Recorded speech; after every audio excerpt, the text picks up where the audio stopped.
This Film is Lit, the podcast where we finally settle the score on one simple question. Is the book really better than the movie? I'm Brian, and I have a film degree, so I watch the movie, but don't read the book. And I'm Katie. I have an English degree, so I do things the right way and read the book before we watch the movie. So prepare to be wowed by our expertise and charm as we dissect all of your favorite film adaptations and decide if the silver screen or the written word did it better. So turn it up, settle in, and get ready for spoilers, because this film is lit.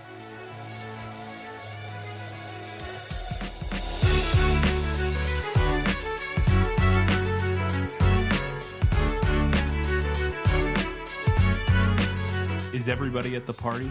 Is everybody's president at the party? It's Radio Free Albemuth, and this film is lit.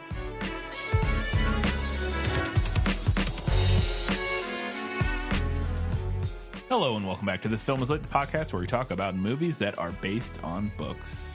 We're back with another patron request. Not our last one for a while, but is it?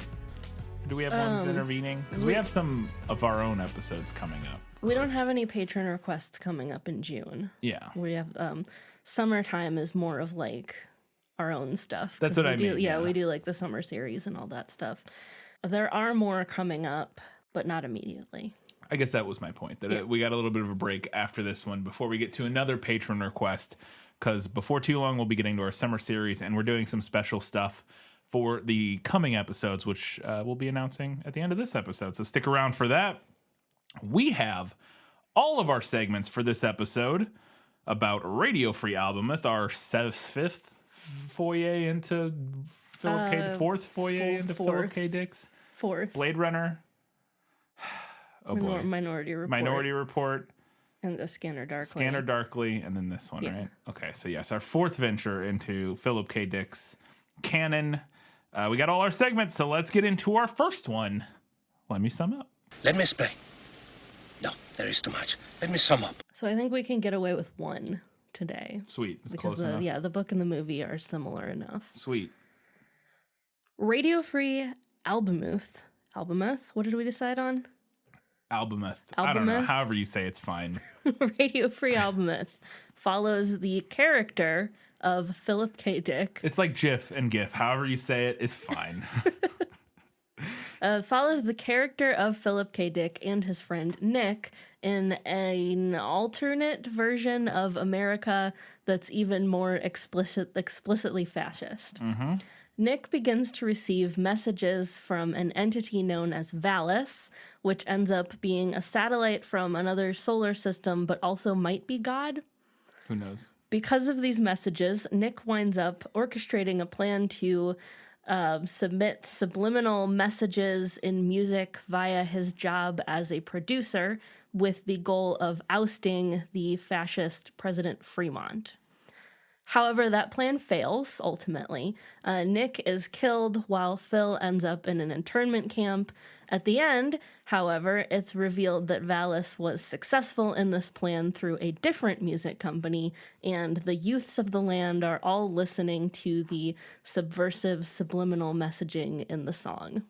Yep, that's the movie. That's pretty much it. That's the movie. You could have just been describing the movie. My only disagreement would be that potentially, is it from a different solar system or is it from an alternate reality? Because I got the vibe that it was potentially from an alternate parallel dimension. Unclear. Okay. Because they talk about how in that dimension the Nazis won. It's sort of his the man in the high castle universe or something, it sounds like, because at least that's what PKD mentions in the movie. He's like, in their universe the Nazis never won the war, or Nazis won the war or whatever, or could have won the war or whatever. I mean, in the book they bandy about a lot of different theories. Mm-hmm. I think there's a little bit more of that than there is in the movie. Yeah. And to me it seemed like the higher intelligent beings from another solar system was more confirmed than the alternate universe theory, but I will discuss that. I will say it is confusing because they do also mention in the movie that it's coming from somewhere and it's going to take, even at light speed, X amount of years to get here, which implies that it's coming from within our universe, Right. but just like far away. Right. Which does make it a little confusing because it does seem like the implication that PKD gets to is that the reason that, never mind, we'll get to some of the details, but I wasn't clear exactly on what where this thing actually came from. You know what? Me either. Cool. So It's probably one of those things that takes maybe a second reading to really be able to digest, or a second viewing to really be able to digest a lot of the yeah, maybe. the sort of. I'm not saying you should read it again. I'm just saying to digest some of the more. It's a bit chaotic in its construction, and Yes. and Yes, it is. So it's definitely one of those things that can be a little bit hard to put together all the details. All right, we've got Guess Who this week, so let's go ahead and play that game. Who are you? No one of consequence. I must know. Get used to disappointment. Okay? She resembled the other Berkeley girls I used to see. Jeans, glasses, long dark hair, assertive loud voice, continually discussing politics. Okay, so other Berkeley girls. The Berkeley is where Nick and I can't remember his wife's name. Rachel live, and she's from Berkeley, I believe. She does not have dark hair. She has blonde hair in the movie. But assertive, loud voice, continually discussing politics. The only reason I'm going to say that I think this might be Rachel is because PKD in the movie explicitly jabs at her one time about how she's a socialist. She's driving a BMW, and he goes, socialists like you driving a BMW or something like that. So that, sort of hearkening back to their more outspoken political pasts, potentially, which is going to make me say that this is Rachel, even though she has dark hair and not blonde hair. It is Rachel, yeah. Boom. And she is a pretty different character Yeah. in the movie than she is in the book, which we will get to. Sweet. Dark-haired, with green eyes, rather bright-looking. PKD has a type. I'm just glancing ahead and seeing that the third description is also of a woman, which makes it confusing because there's only two important female. No, that's not true. That's not true. There's three. There's three. Okay. I'm going to say that this is, it's nothing there. Like it's dark-haired, green eyes, rather bright-looking. It could be either Alanis Morissette, Sylvia, whatever her, Aramchek, or it could be the fascist lady, the Nazi. I can't remember her name, but PKD sleeps with a Nazi. Basically, yeah. in this movie, and hopefully in the book. We'll find out soon. And it could be either of them. Those are the only really two other important female characters. There's not that many characters at all, important characters in the movie, period. Right. It's PKD, Nick, and then those three women characters. I'm gonna say that is the fascist. That is. Yes. What's her name? Her name is Vivian. Vivian. What a fascist name. Vivian.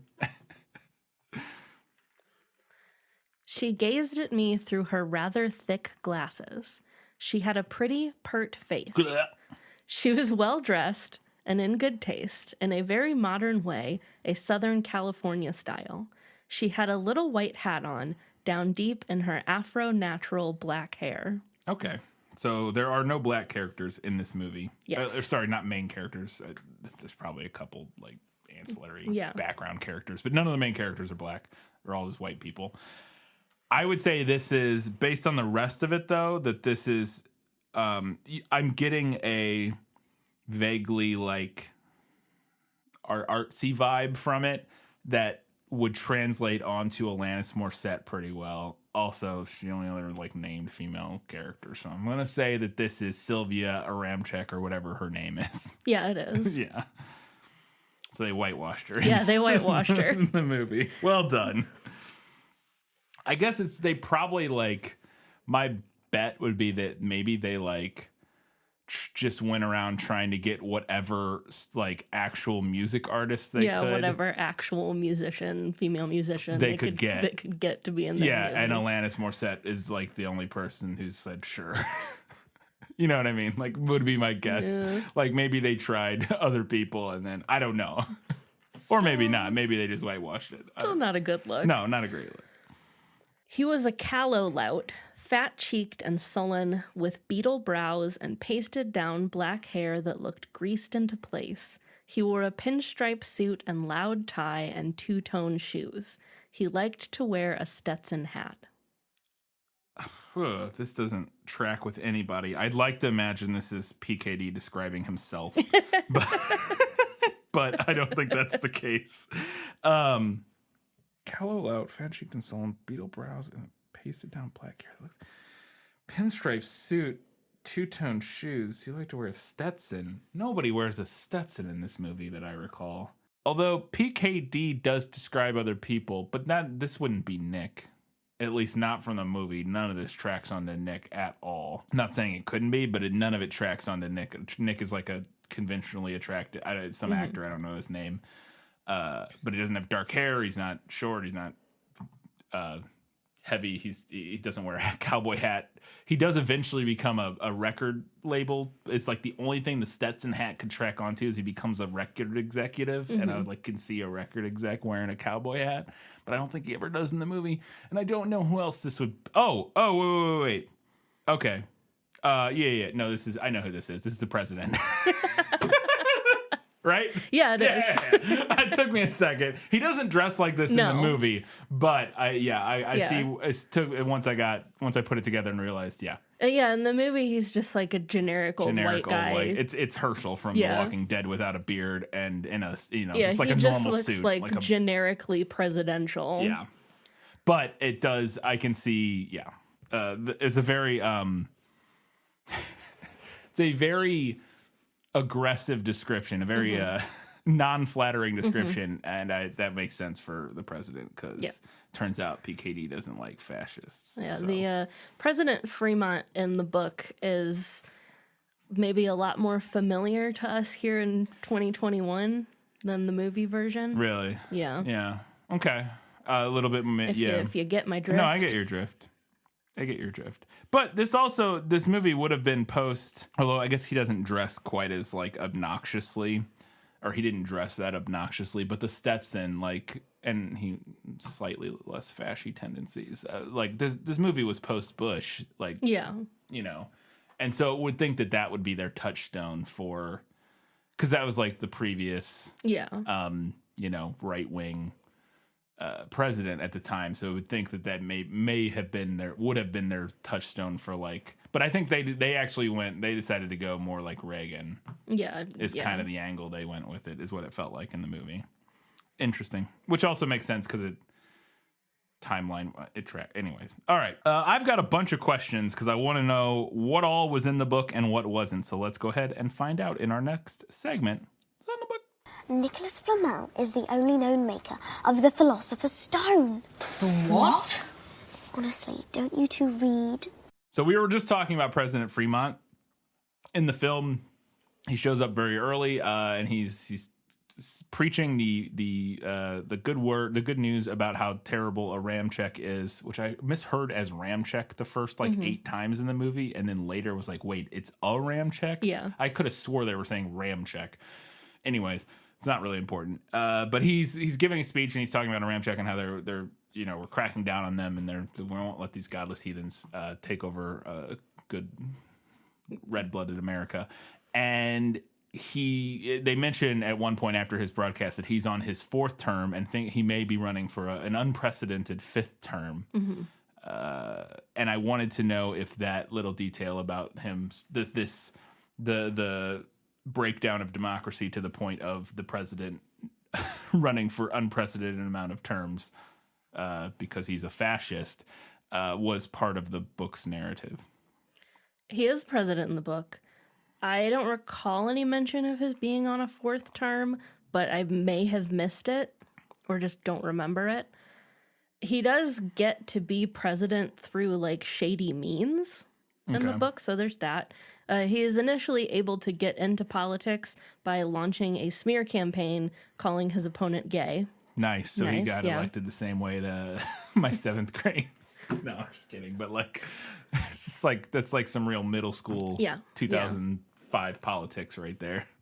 And he gets into the Oval Office by clearing the field of any competition, either through like smear campaigns or by like straight up assassinating them. Okay.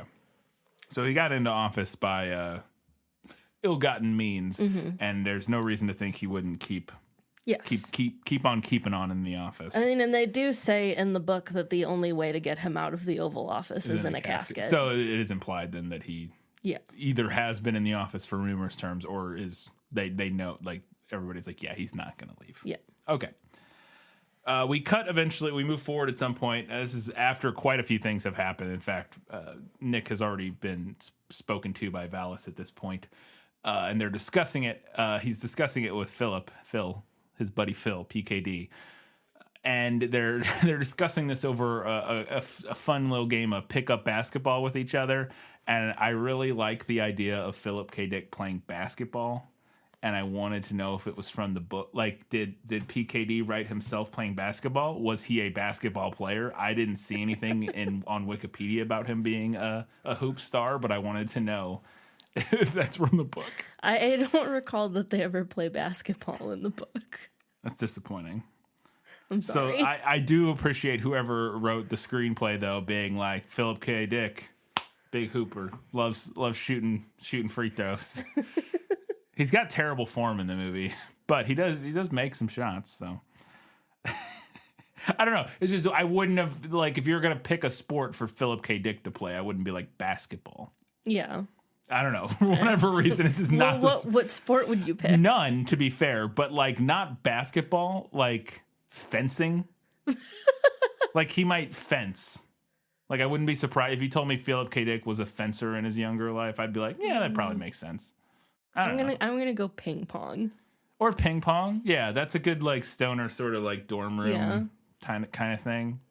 Yeah. I think either of those, but not basketball. It's too physical. It takes too much skill and time and like I mean not that fencing isn't physical and take a lot of skill, but fencing's also like nerdy and weird. Like it's I don't know. I just feel like he wouldn't be a basketball player.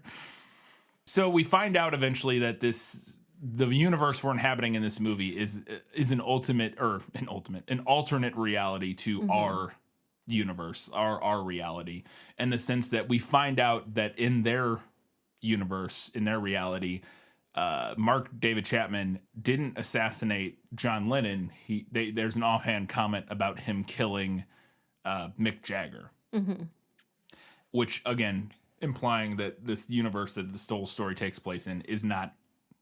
Events have transpired differently than they have in our universe. And I wanted to know if that's the same idea that we get in the book. Is this, in fact, do we have any reference to cultural touchstones that are sort of flipped around or mixed up from our reality? I mean, aside from, like, President Fremont, obviously. Right, I don't recall there being anything specific, and there might have been. These first three questions are making me wish I would have been able to access an ebook copy of this so I could like look for keywords to answer your questions. Yeah. But it is tricky sometimes because I don't always know what to take notes on.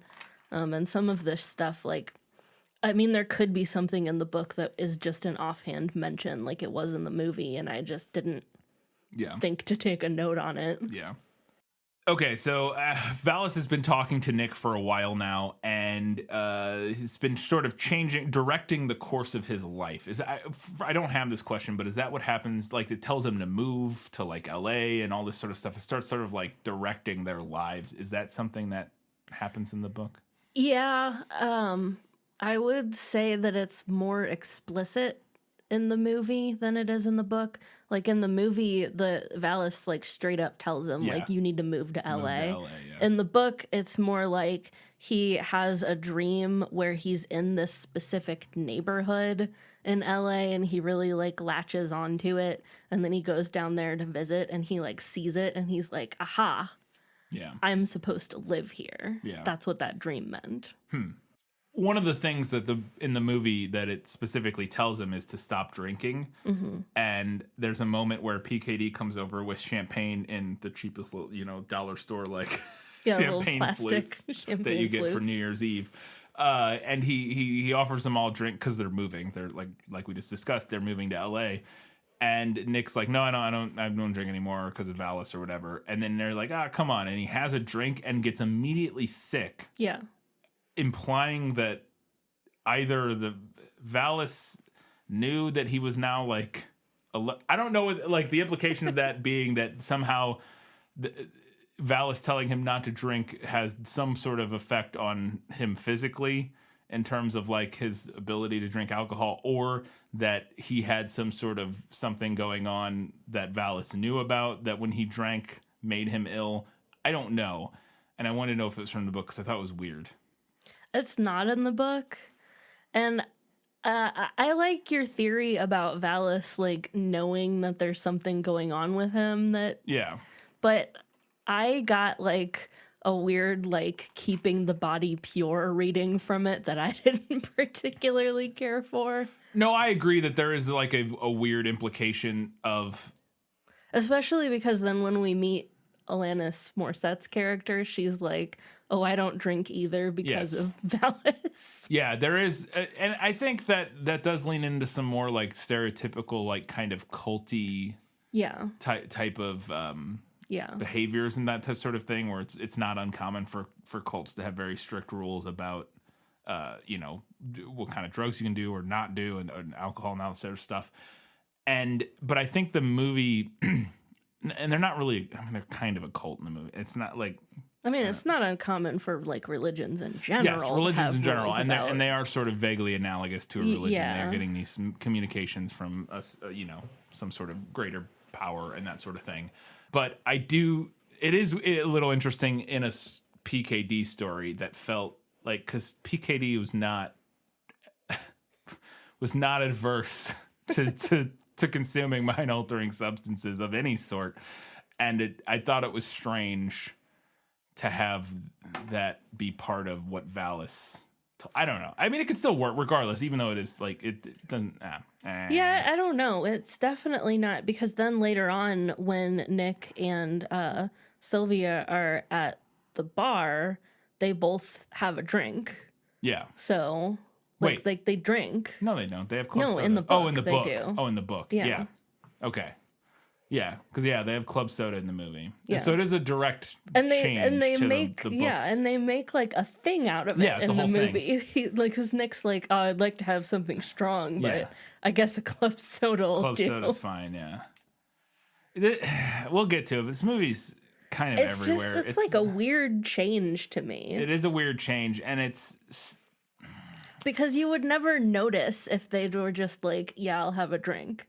Like that wouldn't be something that I as a viewer would be like, that's weird. Well, and it's also strange because it's one of those things that you could see it being used to imply, again, because it is something often associated with more like sort of zealous religions or cults to have very sort of specific rules about consumption of things, that you could see it as like a warn, like in a movie, if this movie was doing something different, where he was actually sort of sliding into some actual like bad thing, like if Valis, he was like Valis, he thought was this like getting this message from on high, and he's talking to Alanis Morissette. And she's like, oh, yeah, there's a bunch of us and all this sort of thing. And then, like, he's sort of slowly getting pulled into this organization. But then, like, at the end, we find out that, like, actually they're evil or something. Yeah.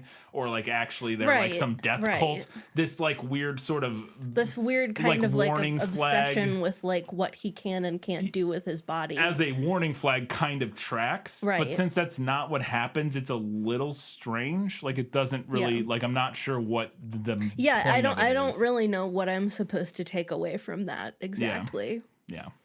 So speaking of a ram check, which is ultimately we find out this group that Alanis Morissette and he become a part of. It's all the people who have spoken or have been spoken to by Valis.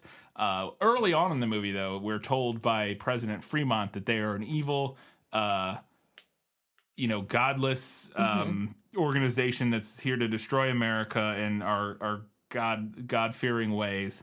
And they're aided by evil higher-ups in the media who, So it's Antifa. It's Antifa. It's Aramchek's Antifa in this narrative. At least that's how it comes across in the beginning. And I guess it kind of is. It kind of still works, and we'll get to it, where the movie goes eventually with Aramchek and everything. But, so they're Antifa, and I wanted to know if that was the whole sort of early setup for... If Aramchek is set up in the same way in the book that it is in the film. Yeah. Basically, all the stuff about Aramchek is, like, copy-pasted from the book. Mm-hmm. So, like, where it starts, where it ends up, that all is... I mean, aside from a few small details here and there, maybe it's from the book. Cool. So Nick, as we mentioned, has been being spoken to by Valis, the giant satellite in orbit around Earth that is beaming messages into people's brains during REM cycles while they're sleeping. But it happens one time while he's having like dinner, or he's just sitting. He's like hanging out with PKD. Yeah, and Rachel's there.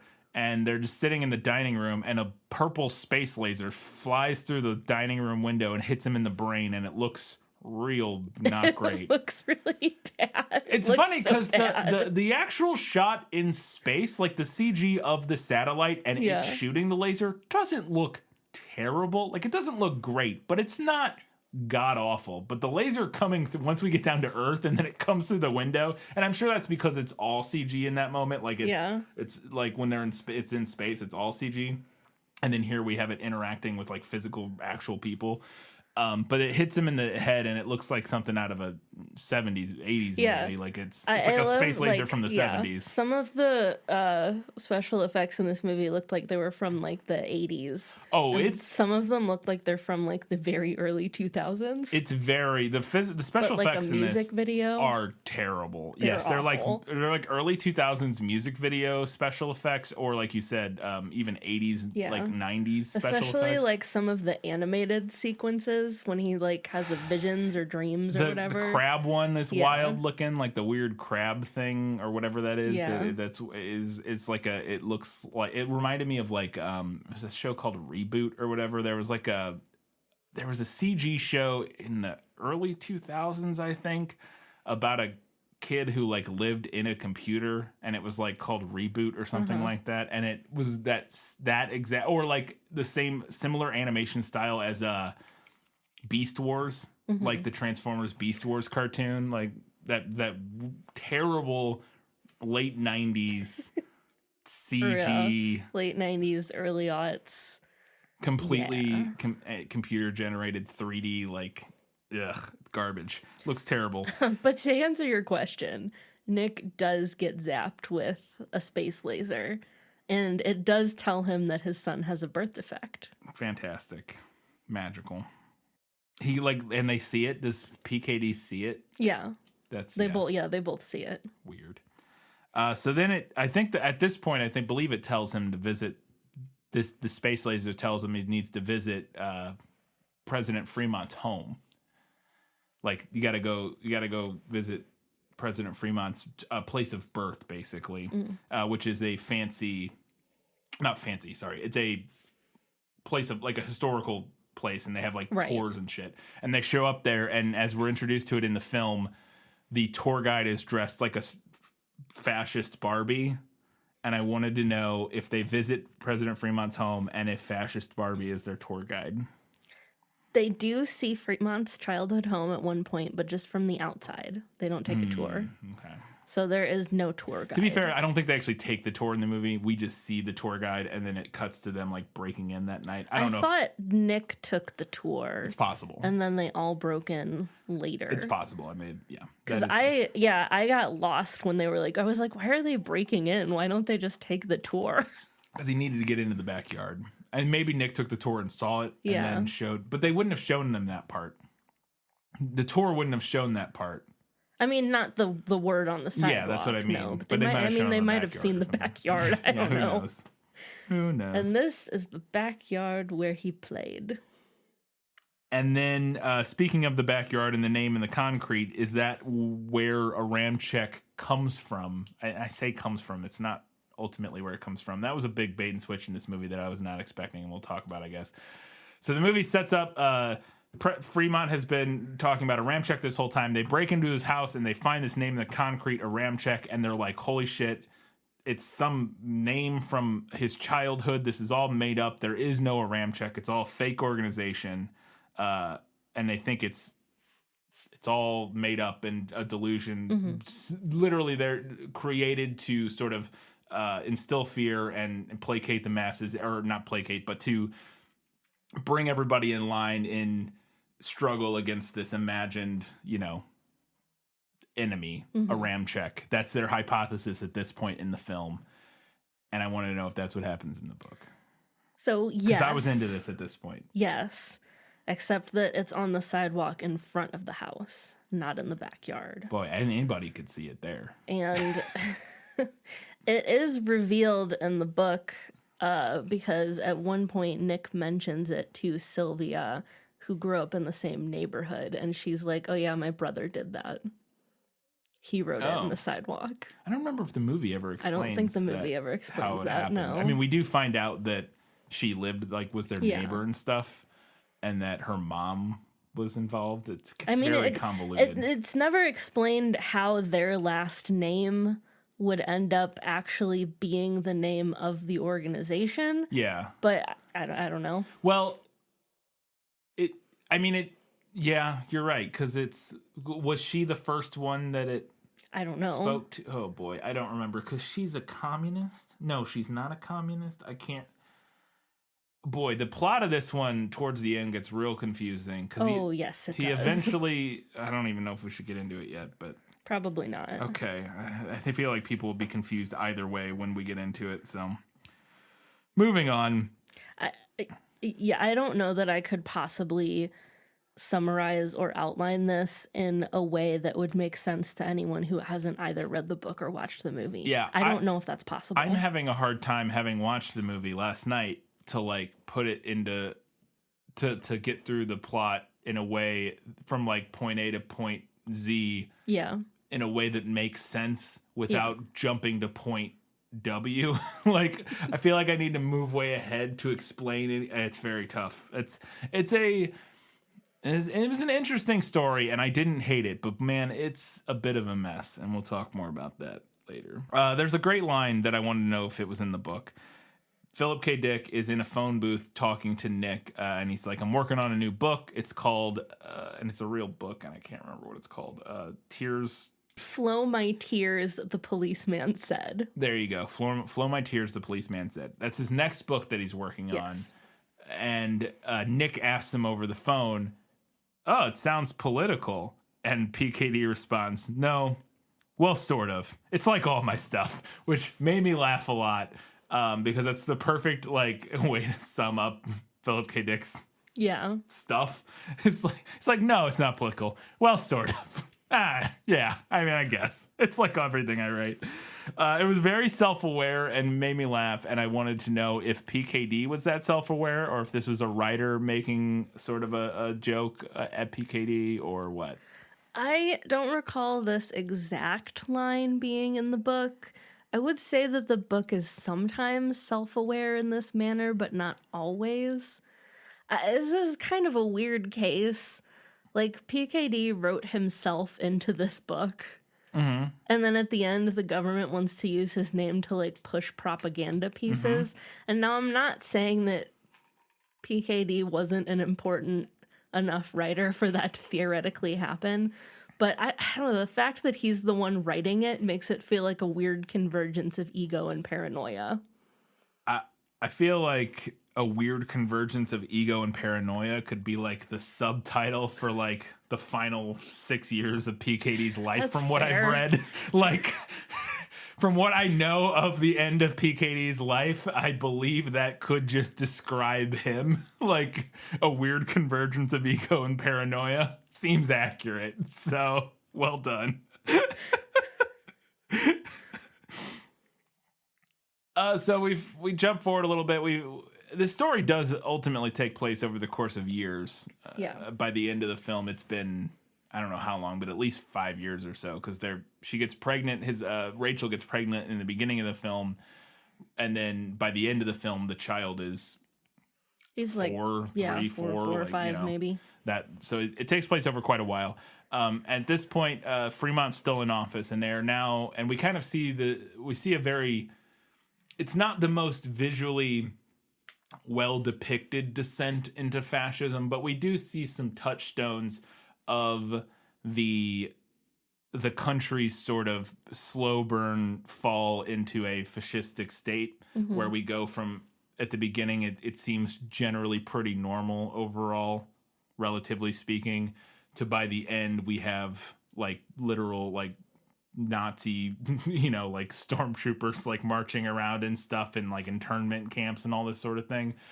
And one of the things that during that descent is citizens have to take like citizenship tests things to like questionnaires to basically answer. It's like they mail you a loyalty quiz essentially, and you have to fill it out and answer all these questions about what you think about the direction of the country and all this sort of stuff and communism and blah blah blah.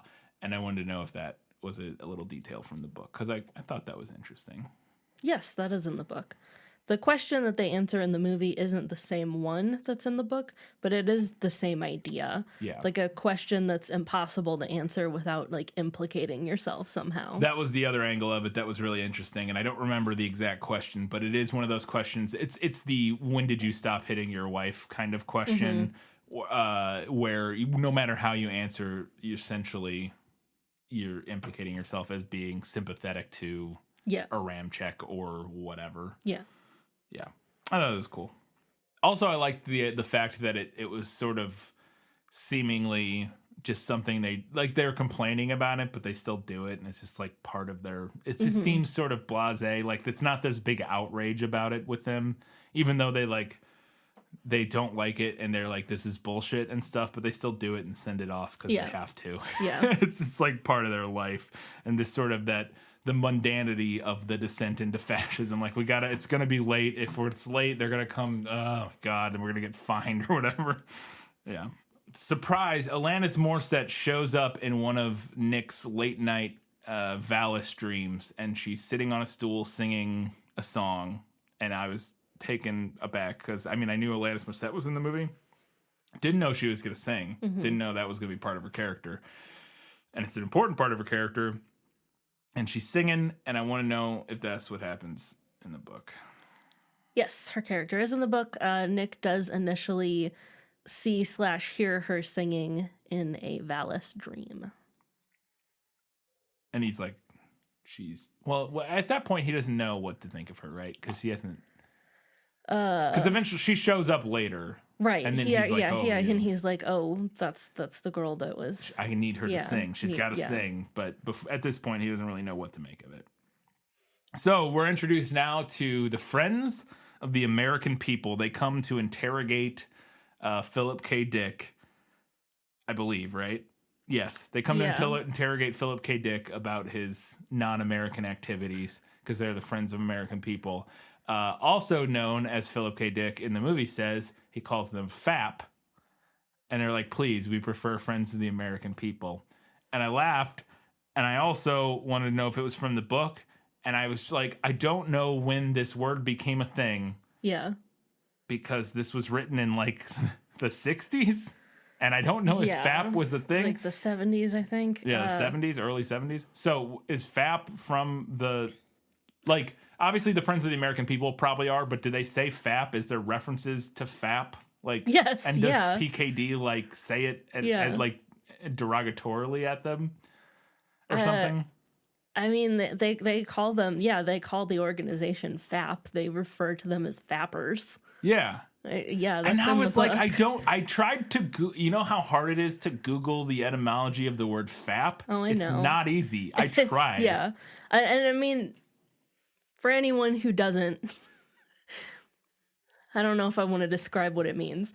But FAP it's slang for masturbation. That's all it is. It's late 2000s, early 2010s meme culture slang for masturbation, specifically male masturbation. Yeah, specifically male, but it doesn't really have to be. Yeah. So that is my earliest memory of that word. And I would be very curious to know if it has a longer history. Yeah, I didn't know. I was like, because I thought it just sprung to life in the 2000s. And it is incredibly difficult to look up the etymology of slang. Yeah, I did some Googling trying to figure out. To be fair, I looked for like 5-10 minutes because I was watching the movie and I paused it and was like, okay, where does this word come from? How long has it been used to mean? Can you find something? Fap as a verb. Masturbate, also the sound of it. Slang by 2001. Yeah. Earlier, drunk, late 16th century. Okay, so in PKD's instance, he's seemingly referencing or playing on the drunk maybe meaning potentially. of it. It doesn't say how commonly known. Yeah, or how much it was used. Yeah, how much it was used moving popular forward. It was by the 1970s or whatever. I was really interested. I don't know if anybody knows, if anybody is older than us and knows if the word was used at all, previously pre-2000 or whatever. Yeah. And or if it was used in a way different than even the drunk thing, or if it had, because it is the way it's used in the movie. And this movie was filmed in 2007, so by the time the movie was filmed, it was a thing that people would have known, like the writers would have known of. Yeah. But I would be really interested to see, because again, in the movie they do play it like a joke. Like he kind of like digs at them by calling them fappers, and like they're like, please, it's, it plays like a joke that where the joke is that their name is an acronym for masturbation. Like, yeah, and I don't feel like it was played that way in the book. Okay. I don't think they ever refer to themselves as fap or fappers. But the fact that they don't refer to themselves that way implies that there is some sort of subversive meaning, like there is some sort of subversive potentially, but it's not the same. It's not played the same way that it is in the movie, is my point. Right. No, I get what you're saying. It's not played the exact same, but I'm just saying, because like in the book, if they had called themselves fap, if they had called themselves fappers, I think it would be maybe fair to assume that the book didn't have any sort of baggage on the word. Like within the universe, they don't have any sort of like weird associations of that word to anything else. They just use it as an acronym. But in the movie, it's clear that there is this other meaning, and they don't like it because of this other meaning. Right. And so I thought that was interesting. Which, like you said, tracks for something made in the 2000s. Yeah, in the late 2000s. Yeah. Also, had forgotten that word was actually an onomatopoeia. Yeah. Which is charming. Yeah. It's very charming. Yeah. So the Friends of the American People are there to ask PKD some questions, and they ask him 3 questions, and they are: do you do drugs? Have you had any babies, specifically of non-Caucasian descent? And do you believe in God? Those are their 3 questions. It's like a fascist trifecta of questions. And I wanted to know if those questions come from the book. I didn't actually ask him questions like they did in the movie, but I feel like this is the right idea. Okay. Like I felt like adding those questions, that was a change that I liked. Yeah. I thought it fit. Because it's very clear, even in the book, I would assume that these, and maybe it's a slightly more modernized, maybe not modernized, but it's one of those moments that felt very poignant and very like, it's one of those things that still, to this day within fascist ideologies and fascist tendencies in different subcultures, the idea of degeneracy is like a big thing. And so the idea of doing drugs and obviously racism tends to be a big component of it. So having, children of not non-Caucasian descent or whatever they say in the movie. And then also, another big aspect of it tends to be, at least in American-dominated fascism or in Western fascism, a connection to Christianity, and specifically like Protestant Christianity. And so the question about God also ties in a way that feels Very on the nose, like very accurate. And then PKD fucks the fascist fap lady. Yep. So good for him.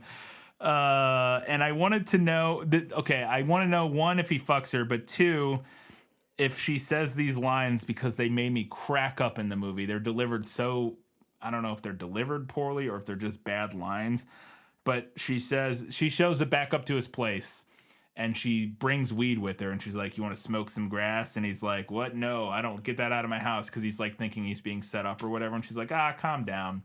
And she says to him, fappers are the straightest kids on the planet. Straightest meaning like straight edge, like don't do drugs or anything like that.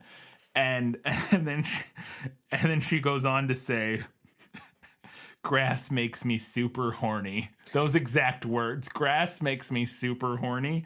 And I could not stop laughing at that line because the way it's delivered and just it sounds like it's written by like a 12-year-old, like a 13-year-old boy. It's like the hot Nazi girl comes over and she's like, grass makes me super horny, and then we bang. Like, I don't know. I wanted to know if that was in the book. All right. So he does try to get out of writing a report about Nick by seducing Vivian. Okay. That is his plan. He's like, I'm going to call her back over here. I'm going to seduce her. Right. And then I'll get out of this tight corner with my dick. Nice. With my PKD. I don't think either of them ever say fappers are the straightest kids on the planet. Okay. She does say hash makes me horny. That's still stupid, but less stupid than grass makes me super horny. Like, the inclusion of super in there is the most juvenile, like, I don't know, super horny. Grass makes me super horny. I laughed a lot at that. And then does she turn out to be 17, but not 17? Yes. Okay. She does tell him that she's 17, and then he like dives for her license. Yeah. And it turns out that she's not. Yeah. In the book, she's 19. I think in the movie she was like 23 or something like that. Yeah, she's 23 in the movie is what she says. Which I believe is what the age of the actress was. Because I looked it up. When she says she's 17, I was like looking at this actress. She looks like she's like 25. Like, she does not look like a 17-year-old at all. I was like, I bet this actress is like 25. And yeah, she's literally like 25 or something. And, but I feel like there's something in this scene. The fact that PKD wrote a scene where he fucks a fascist 17-year-old who's not a 17-year-old has some... There's something there to dissect. Stuff to unpack. There's some stuff to unpack there. There's some stuff to unpack. I feel like maybe he could have talked to somebody about some of that stuff. Maybe that was one of the edits that his publisher wanted him to make. It's like, we gotta change this, man. Nah, man. She's got to end up being actually like 23 or something. It's weird. Boy. All right, so moving forward a little bit, Nick is like full on into the Valis stuff, and he ends up, he has a toothache. He ends up going to the dentist, and then as he's recovering. No, this isn't yet. He's sitting at home and he has a toothache, and he goes to the door, and this woman is at the door, and this was real. I read this. This is a thing that actually happened to PKD. Like, this is like based on true story. He went to the door, and this beautiful woman was at the door wearing a Christian, like the fish necklace. Yes. And he freaked out about it or whatever. So I'm assuming this is in the book, because like I said, this does actually happen to him in real life. But he sees this Christian necklace thing, and then that like triggers a Valis brainwave that knocks him into his Valis, into the Valis space. The Valis verse or whatever. And it's revealed to him as he sits and watches President Fremont in a smoky room play poker with poker chips that are like JFK and Martin Luther King Jr. are the poker chips. Like, again, it's very, I get what they're doing, but it's a little nah. And it's revealed to him that, they've been behind all of these assassinations of these people. And I wanted to know if that was all sparked from a a toothache and a Christian necklace from a door-to-door Yes. salesperson. Yeah. He does. Valis does reveal to him the conspiracy of all of these like assassinations in recent history, and it is his descent into the Valis verse is triggered by seeing this gold Jesus fish necklace. Okay. This is, by the way, this is the point where things start to get a little unraveled in a way that's very difficult to discuss. We're sliding downhill Yeah. rapidly at this point. Indeed. After he gets done with this, he's discussing with PKD that in his dream, he talks about how, I don't remember the exact context of this conversation, because he has lots of conversations with different people at different times in the second half of this movie about his dreams, which makes it very confusing because I don't remember who he's talking to. I think he's talking to PKD at this moment. And they talk about how in his dream, the messages seem to be transmitting from an alternate reality where the U.S. isn't the U.S., but is instead the Portuguese states of America. Yeah. That's when he's like talking to the little computer thing. Oh, that is right. Yeah, and the computer, like, he asks the computer, "Who are you?" And the computer's like, "I don't know." Yeah. And then he asks, like, "Where are you?" And the computer says, "The Portuguese states of America." Yes, that's right. So yeah, that is in the book. Yeah. So again, that was, and then they theorize. And they theorize about an alternate reality. That it's coming from an alternate reality where Napoleon didn't know. Where something didn't happen back in the day in history, a thing that I don't remember didn't happen, and so essentially England didn't end up dominating. So like England doesn't become like the world global superpower. Spain and Portugal end up becoming like the global superpowers because of whatever happened, and I can't remember what it is. Yeah, I can't remember what they said it was. Whatever the specific event is, and because of that. Because Spain and Portugal became the world superpowers, England, we never had the Protestant Reformation, which means I think that's what it is. Yeah, we never had the Protestant Reformation, and so Catholicism ruled the day. Like continued to dominate. Yeah, Catholicism ruled the day, and so Spain and Portugal kind of conquered the world, and because of that, we never had the essentially all the religious turmoil that transpired, which in PKD's estimation, all that religious turmoil is what held the technological advancements back. And so in our universe, the reason we're not as advanced as wherever Valis is, transmitting from is because none of that shit happened in his universe. And so they're like 500 years ahead technologically from where we are. And part of that is that Portugal is conquered and took over the U.S. instead of England, and and eventually becoming a sovereign nation. I wanted to know if any of that's from the book. Yeah, I feel it like is. a crazy person. Yes. Yeah. Okay. I also wanted to discuss very briefly how I thought it was really dumb that it's the Portuguese states of America, because it's not. In ours, it's not the English states of America. Well, clearly in this alternate universe, Portugal colonized America, and then was powerful enough to maintain. That was powerful enough to maintain, and we either never revolted, or maybe we did, and they successfely quashed our revolt. Yeah. Or weren't in enough debt that they didn't care, and they were like, we can lose that one. Yeah, I guess that is what it is. Because it is still just, yeah. Well, but they weren't. They were just like the English colonies, right? They weren't. We were never the. Yeah. But But maybe later on we would have been called the English states of America. Maybe I don't know. Maybe. It's possible. I guess that whole part was a little confusing to me, but whatever. Back to Alanis Morissette's. I just said her name like she's the attorney's general. Like there are numerous Alanis Morissettes. The Alanis is Morissette. We don't know that there's not. I feel like if there are multiple, that's how you would say it. Alanis is Morissette. I'm pretty sure every time I wrote out her name, the number of R's, S's, and T's changed. My God. Her name is impossible to spell. It's a nightmare. I misspelled it every single time because it's in her first name. It's like, is it 2 L's? or one L? Is it two N's or one N? And then her last name, is it two R's or one R, two S's or one S, two T's or one T? I don't know. There's so many double letters that could be single letters and vice versa. It's impossible. But we find out that she's actually a secret musical genius, or at least talented, even though she denies it and is like, no, I don't like to play music, or I just do it for myself or whatever. And ultimately we find out that her last name, when she shows up, she applies for a job at the record company that Nick runs. And she says her last name's like Sylvia something. I can't remember some other name. But we find out ultimately that her last name is actually Aramchek. Mm-hmm. And he's like, what? And it blows his mind. And then it ties her into this whole giant conspiracy. And I wanted to know, one, if she's a musician, and two, if she is Aramchek or an Aramchek.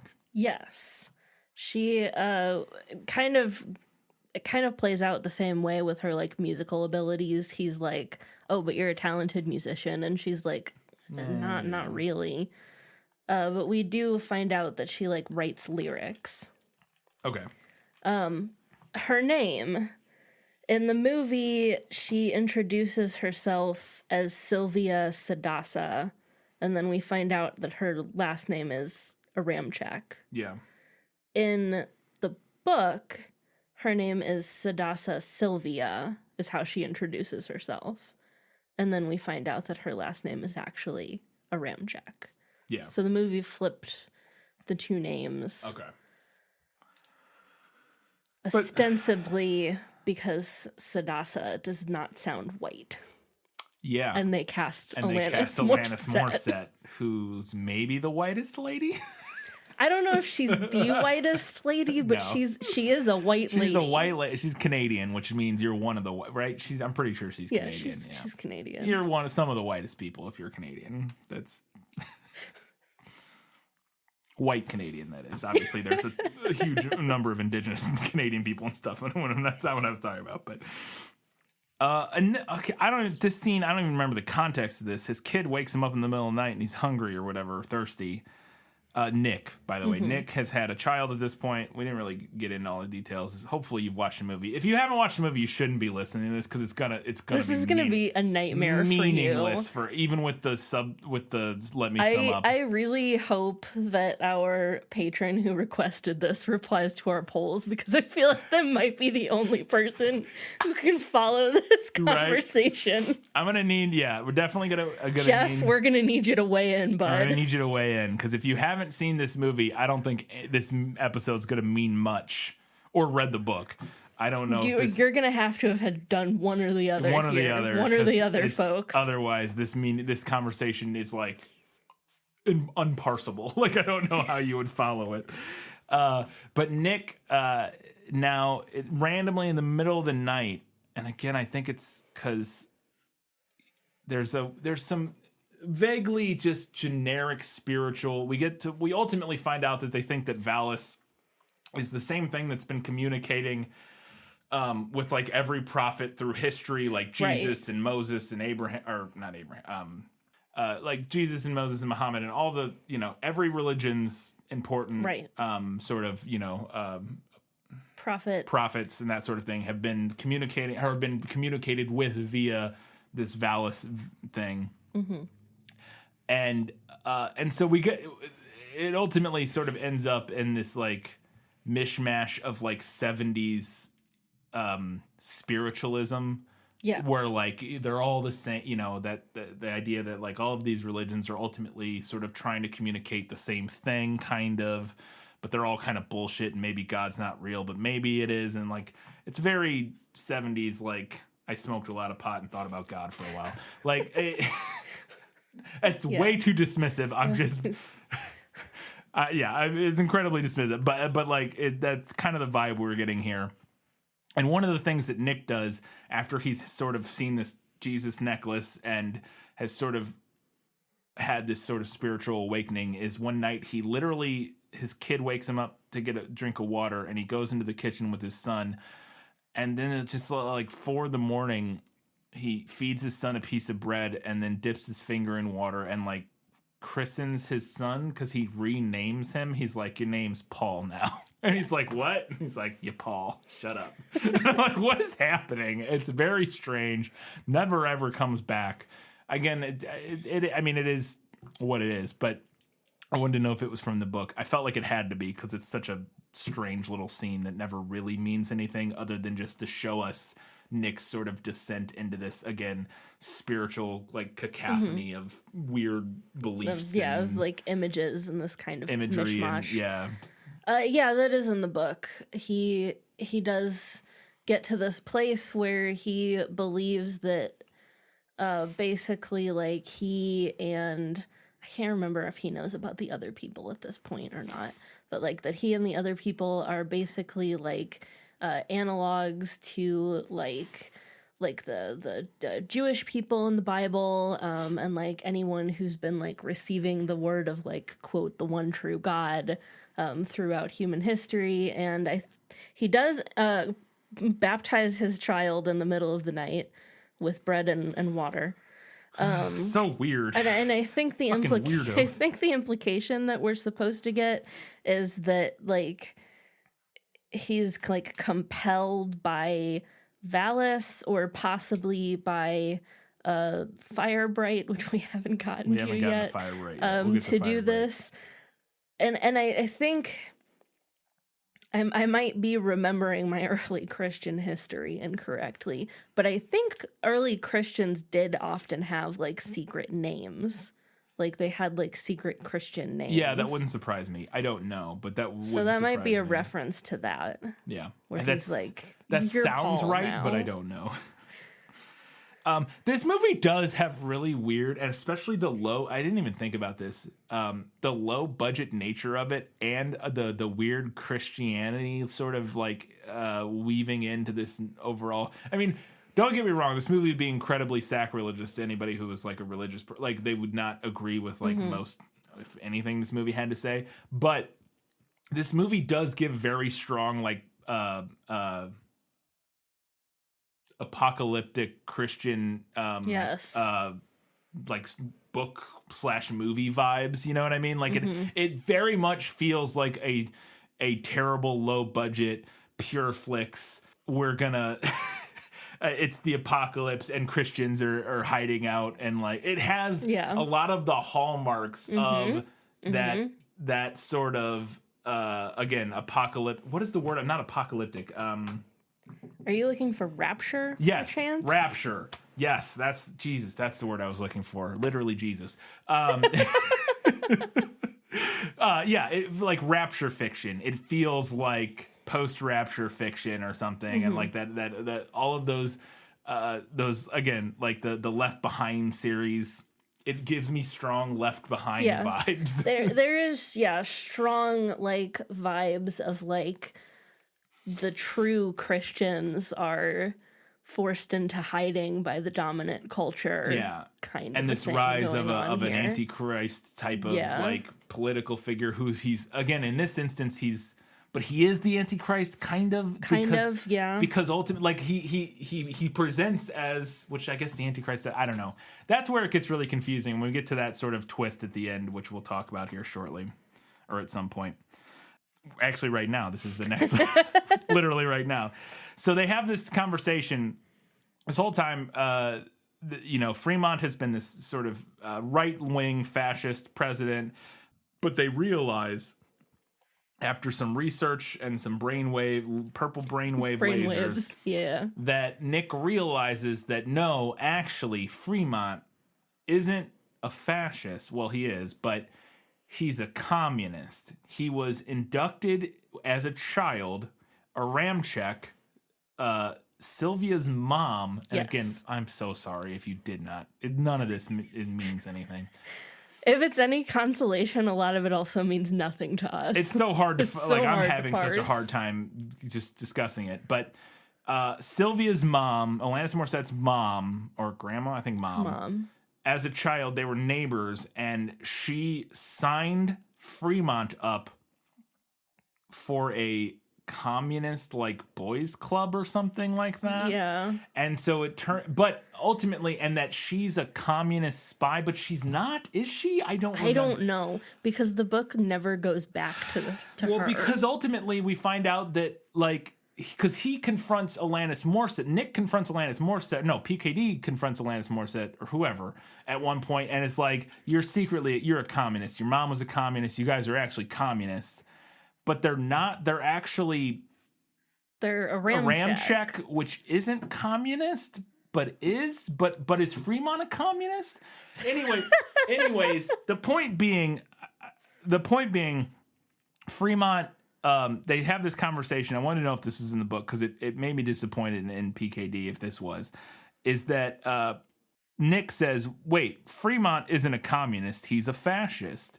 And then PKD, I believe this is the right people saying it, PKD responds to him and says, communists are all fascists anyways, or something like that. And I was like, I don't think PKD thought communists were all fascists. I would presume they're talking about Russian communism. I assume that is, okay, to be fair, I think that is what we're getting at. And to be fair, this is the 60s. Yeah. And I think is very much his sort of take on communism and communists is very much influenced by, like you said, Russian communism and other communist countries at the time, which had a strong tendency towards fascism, because fascism knows no political poles. It tends to be right-leaning, but it doesn't have to be. I just thought it was interesting. I wanted to know if that line was from the book, and then also if the whole thing where Fremont is a sleeper cell communist who's masquerading as like a God-loving American fascist, if that's what happens in the book. It's all very confusing. Again, my brain started hurting. So that conversation, and I believe those lines, or at least very close to those lines, are in the book, as is the idea that Fremont is like a sleeper cell communist. Whether or not he actually is never really explicitly confirmed or denied. To me, I felt like the place where we ended up was kind of with this idea of like a global cabal, like everybody who's in power is like in cahoots. Yes. But I don't know what they're just fascists, but they're like just authoritarians, and regardless of maybe political leaning, I don't know. We don't ever really end up right. Well, they talk about it, and they talk about how there's evidence that he's like actually in cahoots with Russia. Yeah. But it's never explicitly confirmed or denied. Is he a sleeper cell communist? Right. We don't know. We don't know. Which it isn't in the movie either, no, to be fair. No, it's not. And ultimately the movie's messaging comes down to less about communists or fascists or blah blah blah. And less about like left-leaning or right-leaning political government, or left-leaning or right-leaning governments or political organizations, and whether or not, what direction is good or bad, and more so comes down on just an anti-authoritarian, anti-state sort of bent, sort of a very like libertarian style of sort of philosophy, kind of, which I don't necessarily disagree with in principle. Obviously, I'm also anti-authoritarian. And I think that is ultimately what the movie's going for, like what the story is getting at. It's just a sort of blanket refutation and rejection of authoritarianism, which, sure, cool. But it's a little muddy. Like the way it's presented, I would say it's a lot muddy. It gets a little muddy and a little hard to parse what we're supposed to be getting out of. Yeah. Because all of a sudden the communists are the fascists, or is he a communist? Is he not a communist? Is there no difference? And it's like, but they're all authoritarians and they're all bad because they're authoritarians. And it's like, yes, but also is okay. I don't know. Whatever. It just, it got very confusing. And also, I think part of that, I think you're right, that it's very much informed, trying to interpret this book through a 2021 lens, political lens, is very different than reading it and interpreting it through a 1970 political lens. There's a lot of different things going on. There's a lot of stuff that happened in the intervening years. Yeah, the intervening 50 years were wild, a lot of stuff. Yeah. So ultimately, a Ramcheck is real. This is the big twist. We thought for a long time that it was fake, maybe a thing created by Fremont as a, just a boogeyman. But no, it's real. Ramcheck's real, and it's the organization that it's a loose affiliation of people that have all been contacted by Valis, and they're a Ramcheck. It's like hundreds, if not thousands, of people around the world, and it's a lot going on. Is that what a Ramcheck ends up being in the book? Yes, and I don't really want to talk about it because a Ramcheck being real was the biggest disappointment of this entire book. It's so much more interesting as a boogeyman. Yeah, I agree. It's much more interesting as a boogeyman than as a real thing. And you can even keep most of the story the same. Yeah. You can even keep like the whole storyline with Alanis Morissette and like the whole organization and still have all the people contacted by Valis. They're just not a Ramcheck. I don't know. I feel like you can do a lot of similar stuff and just not have a Ramcheck be like a real thing. Yeah. It's weird. And it just though, because like Alanis Morissette's character has the same line in the movie and the book where she's like, well, why would President Fremont put all of this energy into chasing down something that's not real? And I'm like, oh, I don't know. Why would a fascist government do that? Yeah, right? Gee whiz. Gee whiz. Yeah, that did feel like a misstep there, like a bit of a shoot. He shot a bit of an air ball in that one, going back to our basketball from earlier. But yeah, because she does say that. She's like, why would I spend all of it? It's like, well, fascists do lots of dumb shit in order to maintain power. And it's kind of the whole thing. Firebright, good Lord, let's talk about Firebright. We find out, and at this point in my head, I was like, what is even happening? We find out that Alanis Morissette has a magical fire entity burning inside of her that she calls Firebright. Mm-hmm. And I don't remember anything about it, but I just want to know if it was in the book. That is in the book, and yes, that is what she calls it. So to my knowledge, as much as I was able to parse, this like Firebright entity is something that like comes to reside in people who have been contacted by Valis. It's like a being that helps them do stuff. And this is the thing that Nick is seeing in his dreams? Yeah. The fiery angel looking thing, yeah. Firebright. Okay. Cool. Firebright. What a name. It's just, I'm sorry, it sounds like a My Little Pony. Yes, it sounds like a My Little Pony. Or possibly like a really edgy Care Bear. I was going to say, or like a girl who grew up on a commune. Yes. She's like, I'm Firebright. Like she grew up on a commune, like that kind of, yeah. Yep. Mm-hmm. Does Russia just blow up Valis? Valis gets fucking blown up. Yes, they do. And I can't remember now if it was the same in the movie because I kind of blacked out for a few minutes while I was watching this movie.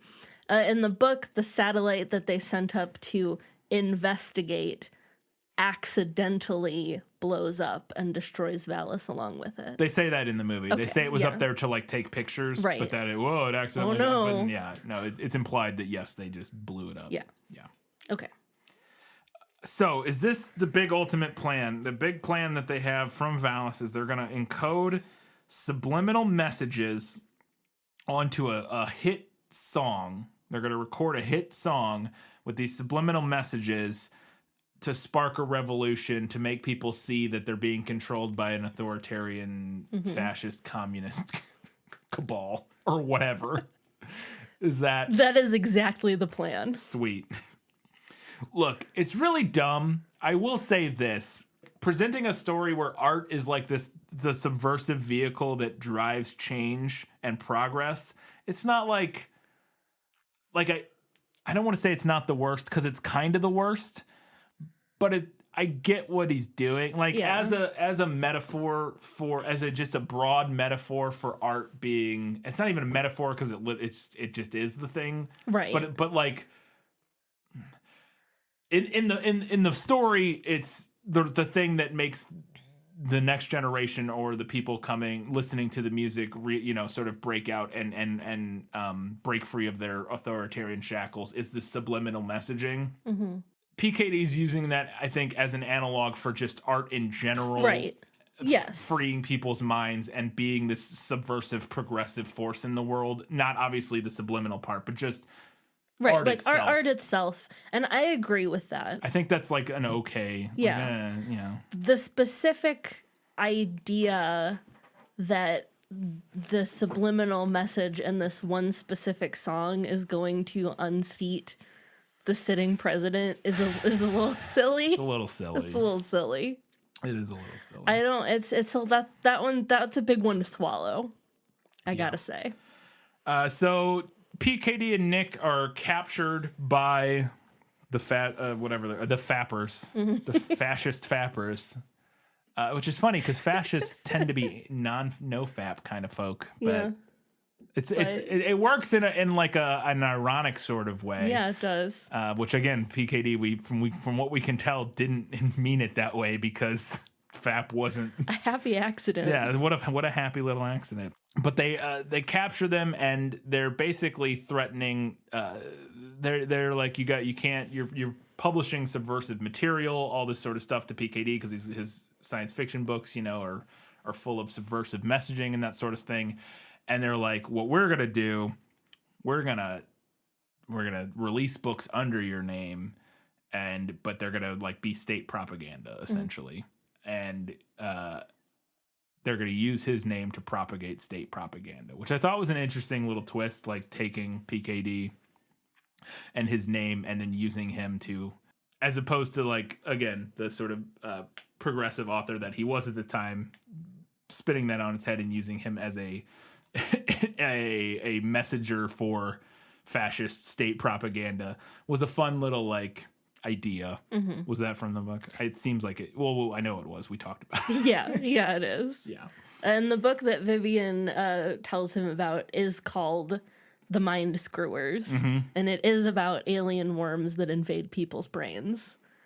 But subtle fascists are not. No. So, to be fair, neither is PKD in this book. So, or also subtle sometimes. It's not true. Half of it's really weird and subtle and convoluted, and the other half is like half of it is too subtle, and half of it is screaming on the nose. Yeah. And then they just fucking shoot Nick in the head in the movie. I was not prepared for that. It's one of the most well-done moments in the film because of how it's edited. The editing in this movie is mostly garbage, and like it's not a good-looking movie. And the editing's serviceable, I guess, but it's not particularly interesting editing, or they're not doing much clever. But this moment where this is cut together, where she's on the phone, or he's like begging, PKD is like begging Vivian to not have Nick killed because they've already taken him out. She's like, take him outside and shoot him. And PKD's like, look, don't do it. Please let me talk to him, blah, blah, blah. And he's like, I'll do whatever you want or something like that. I can't remember what he says. And she gets on the intercom or the walkie and talks to them, is like, all right, don't kill him. And the way it's cut very abruptly from her telling them not to kill him to immediately hard cuts out to them and they shoot him in the head, like as soon as she says it. And it was very jarring and it made me like jump. And it's one of the most, and if not only effective moments in the film. And I wanted to know if that similar sort of scenario plays out in the book. Yeah, it plays out exactly the same. They do shoot him. It's through the heart in the book, not in the head. But they may shoot him in the. I don't remember if they shoot him in the head or not in the movie. It looked like they did. But is she like called? Does she call and tell him not to? Yeah, and it's too late. And it's too late. No. Yeah, it was a good moment. And so ultimately they fail. Their message doesn't go out. The fappers find the record or whatever that they were gonna put out with the subliminal messages telling people that the president is a fascist or whatever. Again, it's like, why are they the only people who realize that? This resistance would already be a thing. Yeah, I would think it's a little strange in that regard. Like it's overt. This is like overt authoritarian fascism in a way that like. There would be a resistance. Like they're like literally dressed like, Nazis, and like you have to do like citizenship tests every quarter, and there's people in like not just minorities in internment camps. There's like white people in internment camps. There would be a goddamn resistance. And it's just weird to me that it seems to be only like through the power of this record that they can spawn this resistance. Again, I get it for the overall story, but it's a bit of a weird like leap in logic you have to make there. But that being said, they end up failing because they don't get this record out that's going to spark the rebellion. And PKD ends up in an internment camp. And I wanted to know if that failure and PKD in the internment camp is how we end the book. Yes, they do fail. They give PKD the option of solitary confinement or a work camp, and he chooses the work camp. I would too. Fuck solitary confinement. And then we end on the last moment of the movie is PKD, while he's out on a work assignment, sees some kids watching them, and they've got a radio, and they start playing a song, and it's the song, but it was recorded by a different artist, and somebody else within a RAM check was also working on recording this song somewhere else at the same time. And he's like, wow, look at that. And he says, the music's for them, I guess. It's going to be up to them now. And again, I think I wanted to know first off if that line's from the book and if that's how like the book ends the same way. Not that exact line, but yeah, it does end on that same basic idea. Like the idea that it's up to the kids. Yeah. It's a fine ending. I thought the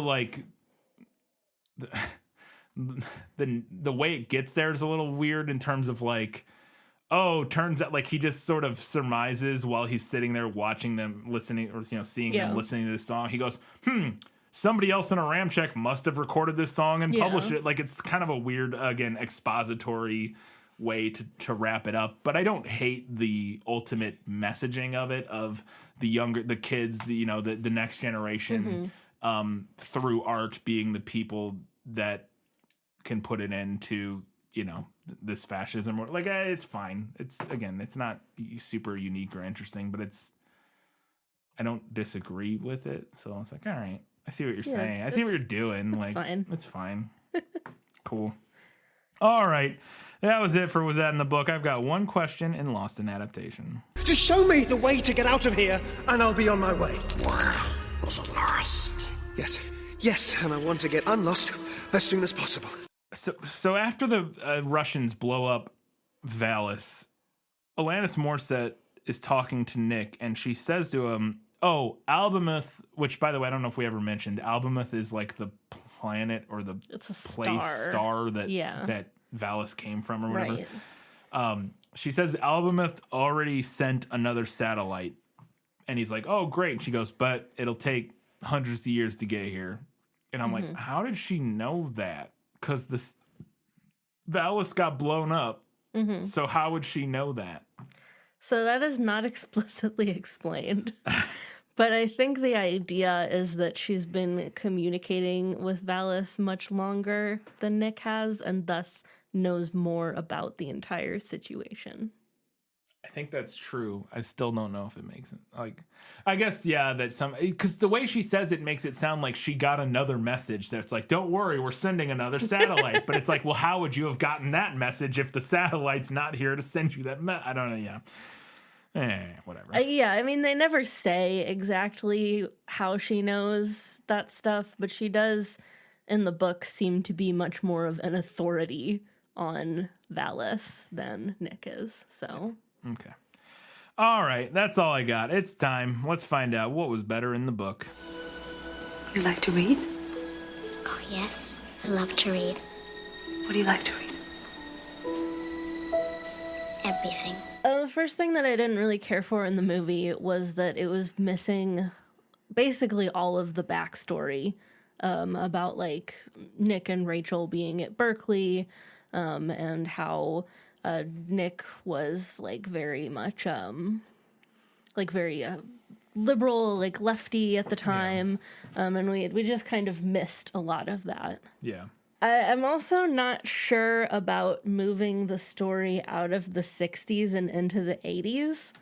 I'm not sure that works. Was it supposed to be the 80s?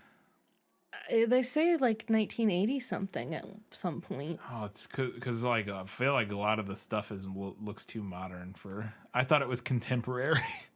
I am almost certain that at some point there was like a title card that said like 80 something. No, I think you're right now that you say that, but it felt like looking at it, I wouldn't guess that it was. No, I agree.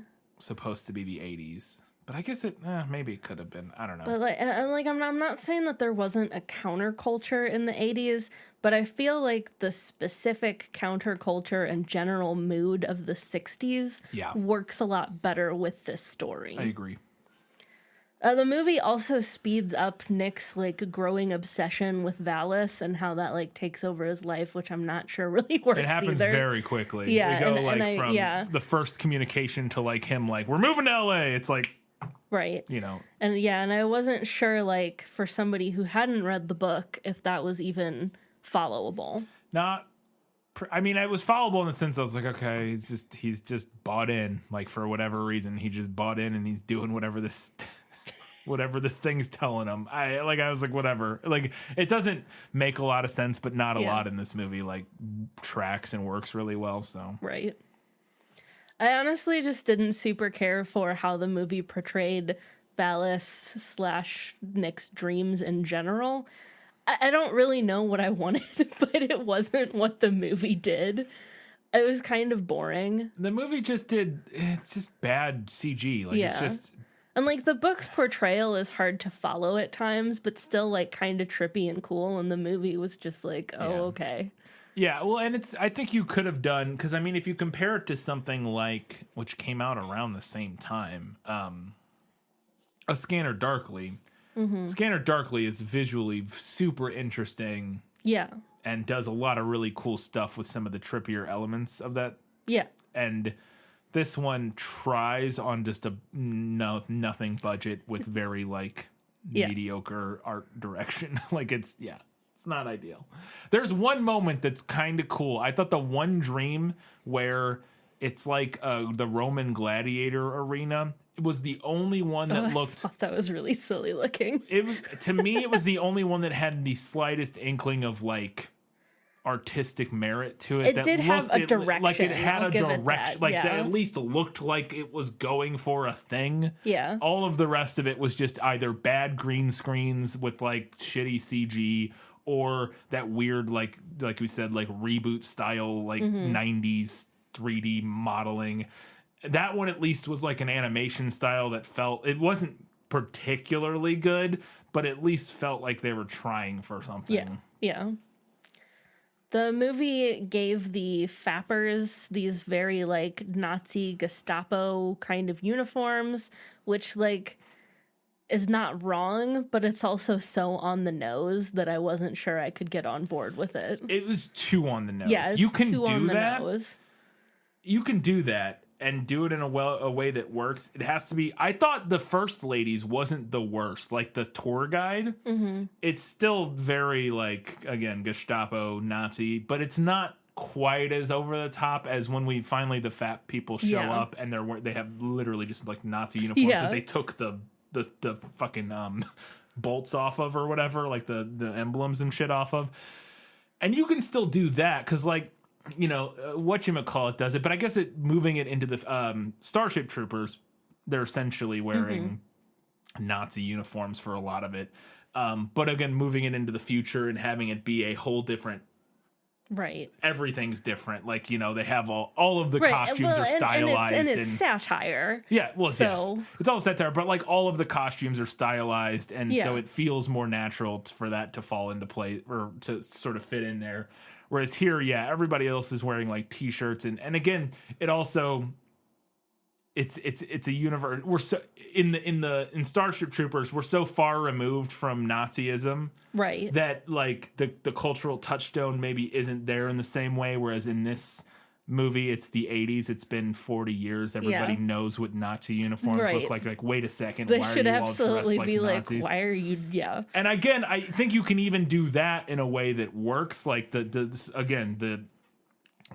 blind eye that society can turn to a descent into fascism is definitely an important thing to like comment on and tell stories about, because it is a thing that happens, and we've seen that, you know, in recent years, that people can very easily sort of ignore warning signs of fascism. But it is one thing. Warning signs are one thing, and then literally like government organizations dressed as actual Nazis is a little bit different. Like, you could do that, just tweak it a bit. Like, yeah. The movie leaves out a scene where Nick gets a coded message in the mail, and realizes that it's a trap that's been set for him by the Fappers. And then Firebright, like, essentially talks for him. Like, Firebright takes control of the reins, kind of, and he calls it into Fap, which throws their suspicion off of him for the moment. So kind of an interesting scene. So Firebright is also his inner... Well, I'm just calling it that because he doesn't have an actual name for it. Okay. Yeah. I just want to make sure, because to me, Firebright was specifically Alanis Morissette's character's inner... Right. An inner... Space fire angel. Valis angel thing. Yeah. Yeah. Okay, but I see what you're saying. I just wanted to make sure that you weren't saying that Alanis is Morissette's character. No, it's Nick's. Okay. Nick's version of Firebright. Okay. Sadasa Sylvia Aramchak is a woman of color. Yep. Presumably black, as it is stated that she wears her hair in an afro. Yeah. The movie whitewashes her for Alanis Morissette. Like, we couldn't find a female black actress / singer. Like, they didn't exist. We had to have Alanis in 2007. Morissette. There were none in 2007. Only Alanis Morissette, who was also very relevant in 2007. Yeah. I think you're right. I think they probably, like, cast their net trying to get somebody semi-famous. Yes, I think they wanted the most famous person they could get. Yeah. To play that role, just for marketing purposes. Yeah. And I think the most famous person they could get, and I wouldn't even be surprised if they initially went for a person of color. Right. And none of them wanted to do it. And then they ended on Alanis Morissette. And they're like, all right, well, that's what we're doing. All right, I guess. You're the most famous singer we can get. And speaking of her character, she also shows Nick some of her poetry / song lyrics before she gives him the, like, subversive lyrics. And the movie, I feel like, just kind of tells us that she's a talented songwriter, whereas, you know, the book kind of plants it first. Yeah. Yeah, absolutely. Nick does get into a car accident and he does have to go to the hospital in the book. The movie leaves out that he escapes from the hospital by putting on a muumuu and a head wrap. And I can definitely see the argument against including that because it probably would have ended up being not a good look. But it was also one of the most genuinely funny and, like, ridiculous moments in the book. So... Fair enough. I don't. He just leaves the hospital. Right? Yeah, he's in the hospital. Well, I didn't know why would he need to escape the hospital? Because they don't want to release him because they don't understand why. Because he had, like, very serious injuries in the book, and then he's just, like, magic healed, and they're like, yeah, we're not releasing you because we don't know what the fuck's going on. Yeah. So he, like, escapes. It is really funny in the movie when he gets the injury and he's going into the hospital. He doesn't look injured at all. Yeah. And I was like, was that on purpose or because, like, was he already healed? But that doesn't seem to be the case. It seems like they bring him in and they're going to do some sort of surgery or something on him. Right. And but then he heals immediately. Like, it seems like in the movie, at least, it seems like after the surgery, he's, like, instantly healed. And I was like, but yeah, when they're bringing him, like, put a little blood on his face or, like, some broken glass give him in black his eye. Yeah, maybe. give him anything. Like, he looks fine. Rough him up a little bit. Did he get hurt at all? All right, yeah. I thought it was a little weird at the end that Philip K. Dick was, like, spreading the good word of Valis in the internment camp. And, like, he and Leon, who's the other guy that he talks to, I don't remember if Leon has a name in the movie or not. I don't know. He's Hot Dog Guy. He's Hot Dog Guy. I recognized him, and I was like, holy shit, I only know that guy from one thing. In The Happening, the Mark Wahlberg movie that we did on Good Bad or Bad Bad, at one point they end up at a farm or something with this guy who's like, you guys like hot dogs or whatever? He's that actor. He's Hot Dog Guy from The Happening. Well, PKD and Hot Dog Guy do talk about Aramchak at the end, and he does, like, tell him what he knows about Valis. But I felt like the movie took it, like, full-on evangelical, which felt a little strange. A little strange, yeah. Yep, I agree. All right, let's go ahead and find out what Katie thought was better in the movie. My life has taught me one lesson, Hugo, and not the one I thought it would. Happy endings only happen in the movies. I liked that the movie gave more of a friendship between Rachel and PKD. The book never gives the vibe that they're friends outside of their mutual connection through Nick. But I thought the scene where she was like telling him that she's scared about being pregnant was kind of sweet. Yeah. I think their relationship was like I thought they were the two best actors in the movie. Yes. Although her ADR is garbage. She has a lot of ADR and it all sounds terrible. But their interactions are really good because she's a good actress, and the guy playing, and I had a note about this for odds and ends, was the guy playing PKD does Shea Wiggum does a great job. I don't know what PKD was like. I've actually never even seen like a video interview with them or anything like that. So I don't know in terms of like, you know, embodying PKD, but in terms of just like playing a compelling character and like doing a good, like I thought he was really good, which is what a lot of the reviews I read also said, and I was like, oh yeah, you guys are right. He does a really good job. But I did like their relationship, and I thought it was interesting. And I thought it added an extra layer of sort of realism to their whole just like the whole dynamic of their relationship. They're like that like little threesome that we have in this. Yeah, the fact that they seem to be almost closer than Nick and her are. Yeah. Like, but she's with Nick, but it's not like a weird, like, it never seems like she's gonna cheat on Nick with him, or like they have any sort of weird romantic chemistry. Like I like the idea that they have a friendship outside of, oh, this is like my best friend's girl or whatever. And not only that, but like I said, it's like a stronger relationship than her and Nick's relationship, which I thought was it was interesting, and it added and it's what was worked the most in the beginning before shit all went off the rails, was like that sort of character dynamics were at least interesting in the beginning of the movie. And I thought the movie seemed to give her more of a character, just like flat out, because she doesn't really have much of a character in the book. She's not in a lot of it, and like it probably wasn't wholly necessary to the story, but it was nice. There's also nothing in the movie about her giving up and getting fat after she has a baby, so there's a real nice one there. PKD.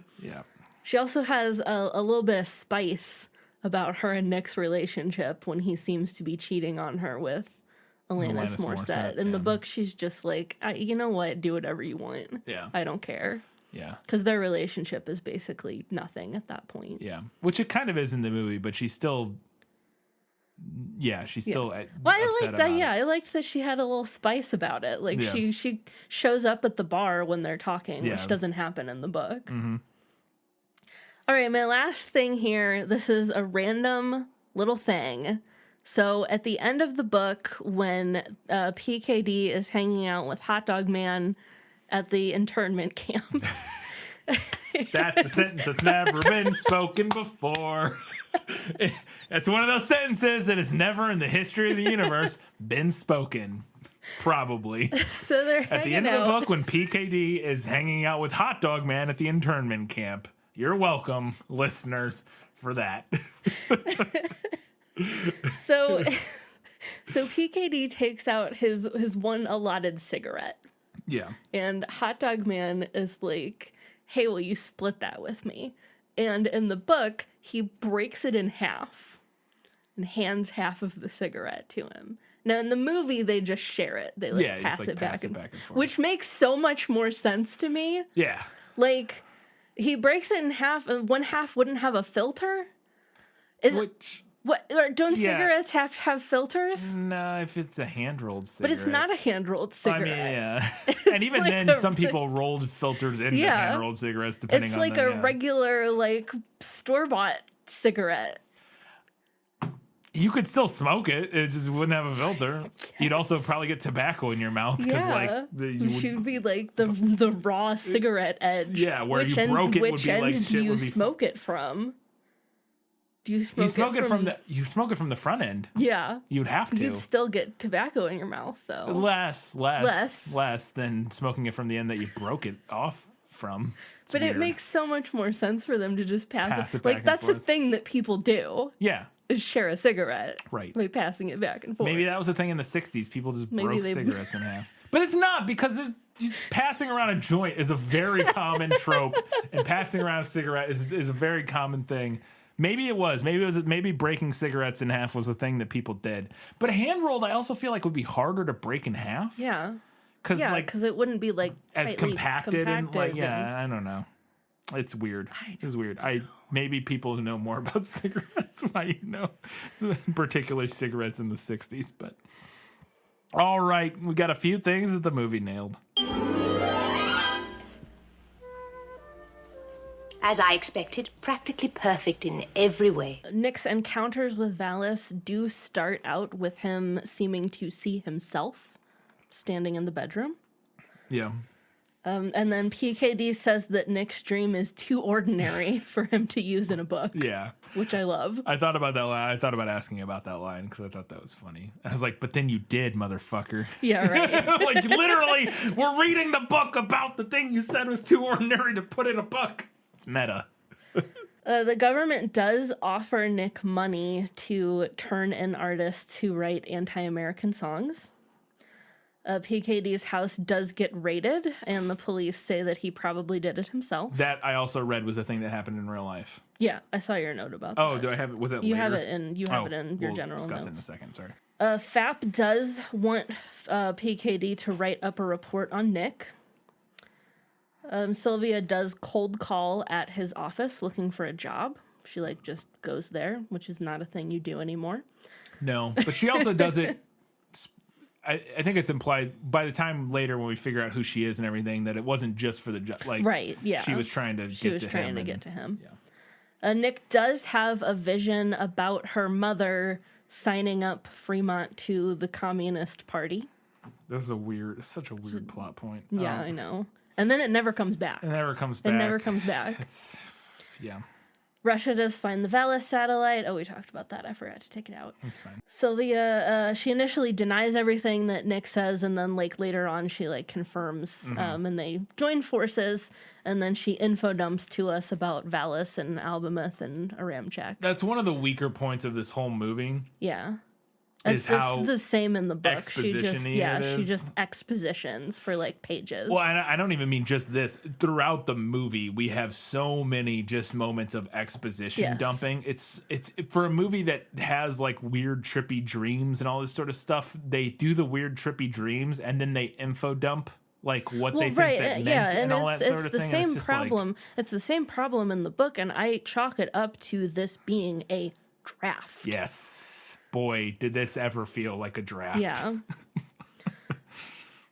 And we talked about them getting pulled over and arrested. Did we?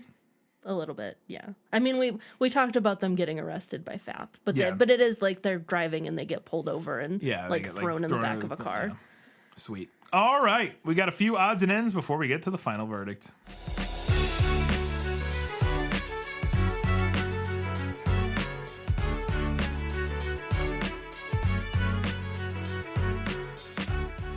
My very first note, minute one of this fucking movie was, oof, this already looks like I directed it. And it was both, I will say this, it was both depressing and inspiring. I was in weird ways because I was this is one of those movies that you see that this movie has not good reviews, but middling reviews. It's got 50% on Rotten Tomatoes and a 6 out of 5.5, 6 out of, which is not good by any stretch, but not 2s and 3s. Yeah. Could be worse.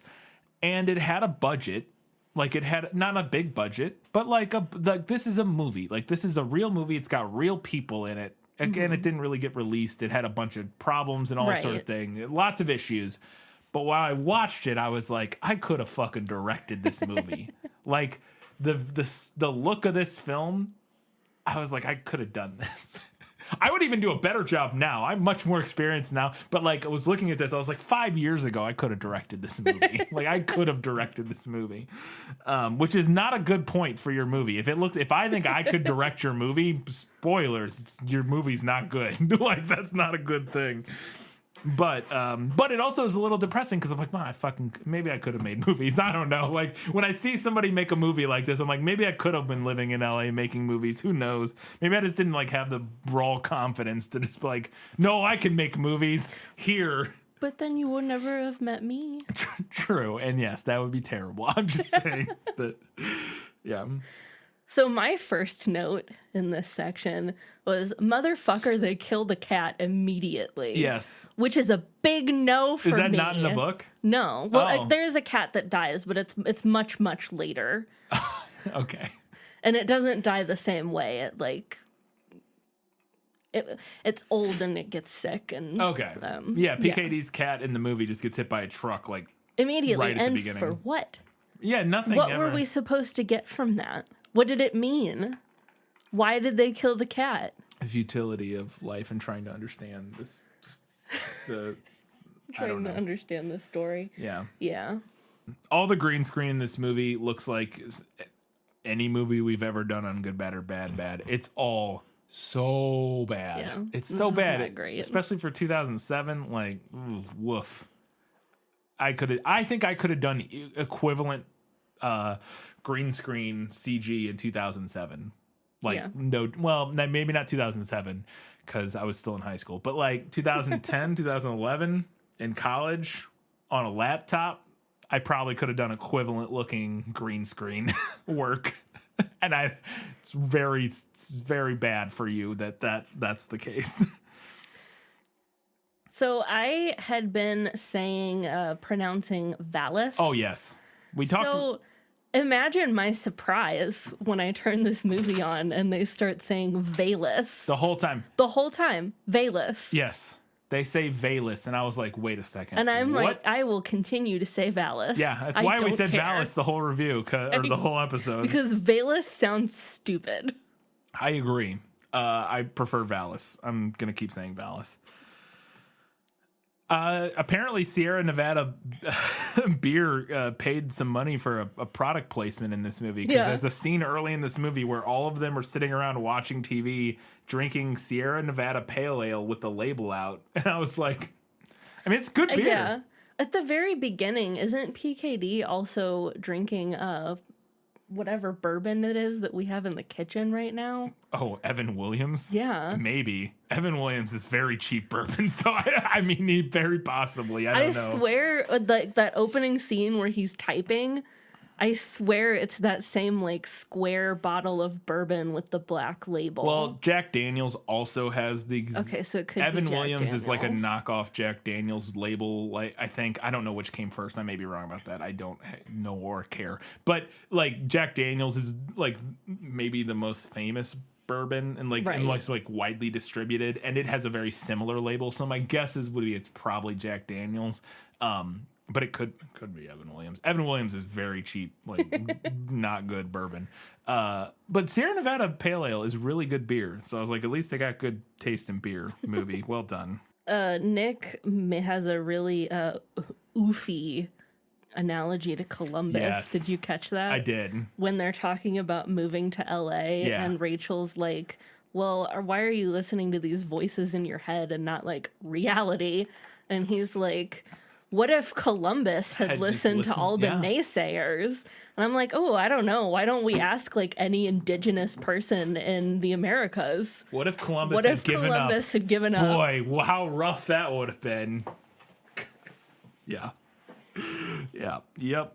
There's a moment in this movie where they start hiking through the mountains. I think it's PKD and Nick, and I don't remember what they're doing or where they're going. Oh yeah, they're just like, I think they're just like hiking. I can't remember, but I am 99% sure those are the mountains that we see Neil Breen crawling all over in every Neil Breen movie. I'm sure they are. They sure look like it. Now he's in Las Vegas. I don't know where they filmed this movie, and he films I think around like in the areas around Las Vegas. But that's very close to LA. It's not far, so it wouldn't surprise me if they had filmed it in a similar place.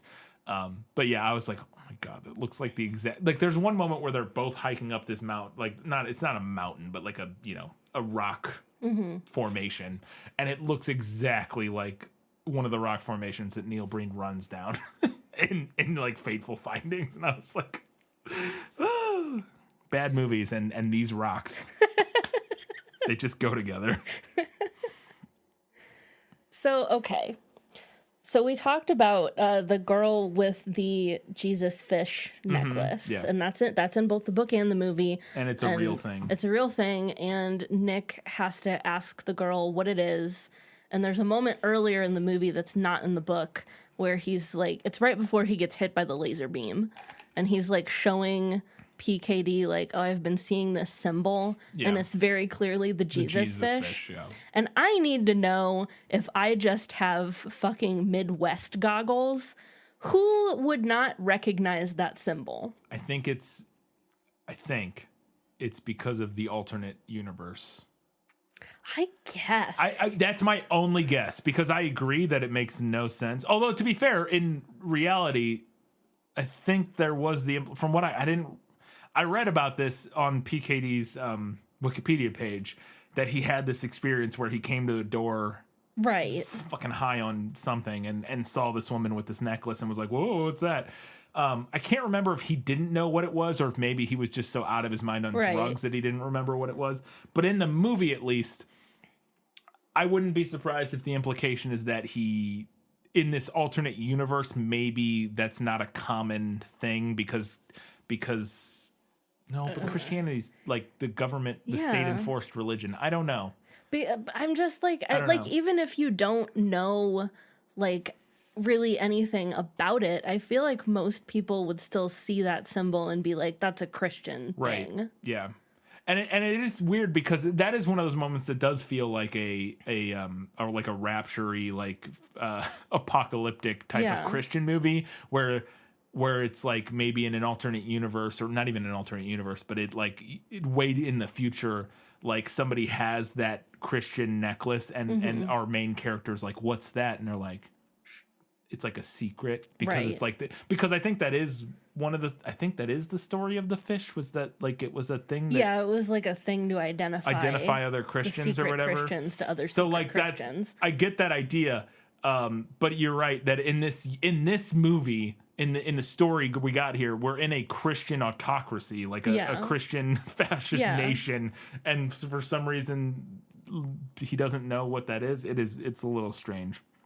I'm not sure I would understand. Yeah, I'm not sure I get that. The guy from Brooklyn Nine-Nine that's in this movie, he's in one scene for 5 minutes, plays a cop with the exact same haircut. Yep. And even though he's going for like a hard ass, like, you know, he's like interrogating. He's like a serious cop. He comes across as he's the same character. Like in my head, as I'm watching the scene, he's just his character from Brooklyn Nine-Nine. And I was like, has this guy only ever had that haircut? Yes. I think. I guess, like, I guess he has. I mean, probably years ago. But, like, because I guess this isn't that long ago. Like, it's 2007, and I think Brooklyn Nine-Nine started in, like, 2012 or something like that. Something like that. So, yeah, it's not that far before Brooklyn Nine-Nine, but he's, like, the exact same person and character. And I'm like, I'm pretty sure he was in the 13th year also with the same haircut. Really? Remember we watched that video about yeah. Was he we were like, hey, it's that guy, and he has the same haircut. Yeah, you're right. Yeah. Which Holy I haven't shit. seen the 13th year in years, but we did watch a video about it recently. Yeah, Amanda like the a Jedi video essay. Yeah. It's such a wild haircut too. Like such a wild hairstyle, and it's just like for that to be your thing. I mean, he found a look and he went with it. Got a thing that works. Keep doing that thing, I guess. Keep doing it. We mentioned it earlier, but yeah, he did. PKD did have his in 1971. His apartment or house or whatever was broken into, and somebody blew up his safe. and he had found papers missing, and apparently the cops thought he did it himself. And I don't know if this has ever been researched and if anybody's ever figured out, because literally the Wikipedia article about it is as much information as we get in the movie. Like, not article, but the Wikipedia section about this is as much information as we get in the movie. And it's just like, it's just really weird that was a real detail from his life that was infused into this story. It was interesting. So after Nick gets hit by the laser beam and Valis reveals to him that their baby has a birth defect, this is a little weird thing. They take the baby to the doctor and they put the baby on the table, and then the doctor glances at the baby and is like, "We need to order tests right now." Like, what are we supposed to assume that this doctor did? He doesn't glance at the baby. He does a physical examination. Does he? Because it doesn't seem like he did. He reaches down and you see him kind of look up, which is like the universal doctor like acting code for like I'm fondling a person. You know what I mean? I say fondling. I mean like examining. I guess. I missed that because I think the thing that happened is they say it's like a descended testicle or something. Like it's some sort of thing that I think he could feel by like touching. I guess I missed that because it looked to me like he did nothing and then was like, well, we don't see him doing anything. This baby is sick. Yeah. No, that's fair, but yeah, I think it's implied. Like again, I got the vibe that he was like touching and feeling and was like felt something. Oh, that's not where it should be. Like there's something very bad happening. Fair here. enough. Yeah. This movie's going for one thing I realized towards the end of this movie is how hard this movie wants to be like a David Lynch film or TV show, and just isn't because it doesn't. It lacks the warmth or the depth. The gravitas. Yeah. No, it lacks the dynamic vision that David Lynch has. Like it's just the world's poorest man version of David Lynch, which is already can be a little like hard to digest and a little hard to like sort of parse. Like David Lynch at his best is fascinating and interesting and has a lot to say, but it can be a little dense. Not even dense maybe is the right word, but just I don't know, obtuse, obscure, whatever. And this is going for that, and especially in terms of like some of the dream sequences and like the dialogue that we get all feels like it's trying to do Lynch, and it's just whoever made the movie is as talented as I am. And spoilers, I am nowhere near as talented as David Lynch. And it's so obvious what they're trying to do and failing to do. And I couldn't get over how much this movie made me think I could make movies, because this movie wasn't successful, I guess, so maybe I couldn't. I could make unsuccessful, critically panned movies, but I was like, it's like emulating more talented people, really badly. Yeah, it felt personally called out by this movie. As I was watching this film, I did find myself really relating to Catherine Winnick's character. Just smile and nod, girl. Smile and nod. Just smile and nod, because none of us understand what's going on. No, not at all. And I always forget, and I say forget, not really forget's the right word, but it is really annoying how obnoxiously pretty Catherine Winnick is. She's very obnoxiously pretty. There's a couple scenes in particular where it's just like she doesn't look like a real person, and like I don't know what it was in this. Like I think it was the lighting in a handful of scenes. It was just like that's okay. Calm down. Anyways, it's time for the final verdict. Now, are you ready for your sentence? Sentence? But there must be a verdict first. Sentence first. Verdict afterwards. Before we get there, we wanted to remind you that you can do us a giant favor by heading over to Facebook, Twitter, Instagram, or Goodreads, searching for This Film Is Lit, and following us on those platforms, because we would love for your feedback, your input. You can also send us messages, all that kind of stuff. Most importantly, the thing we always like the most, maybe not for this episode. Well, I mean, you can do it. We would love it, but maybe we won't get much, is feedback for our prequel episodes, where we go over all of your comments, your opinions on whatever the last thing we watched and talked about was. And we read all of your comments on the episode, and then we discuss them and kind of banter about it, that sort of thing. I know we say this all the time. Please don't feel like you have to have both read the book and seen the movie in order to give input. Even if you've done one or the other, or, you know, in this case, even if you just want to weigh in on anything we talked about. Well, and that's, I think the other thing is that even if you've done neither and you listen to the episode and there's something we said that you want to weigh in on, that would also be, feel free to throw that in there. Fantastic. It doesn't have to be something like an original opinion you had about the book or the movie. If something we said sparked an idea, or if you disagreed with something not even related to the book, the part where I talked about veganism and Babe for 10 minutes, if you want to comment on that, go ahead and drop those comments on the social media posts. That'll be fantastic, because we like that back and forth with the listeners. It's fun. Also, you can head over to patreon.com/thisfilmislit and support us there for $2, $5, or $15 a month. You get different stuff at every level. You get early access and ad-free at $2. At $5, you get bonus content, which most recently we put out a review of Shadow and Bone. I think that was our most recent. No, Something the Lord Made. And then right before that, we did Shadow and Bone. So put out bonus content every month through that $5 level on Patreon, which you get access to. And then at $15, you get access to all the rest of the stuff. But also, you get priority recommendation, which is what happened for this episode. This is a patron request. So we'd like to thank Jeff Niederhofer for recommending Radio Free Albemuth. We didn't love the movie or the book, but it was an interesting discussion, and we enjoyed talking about it nonetheless. So thank you for that recommendation, and thank you for supporting us. Now it's time for the final verdict. This is kind of a tough one. On the one hand, I don't think this is a good movie. Yep.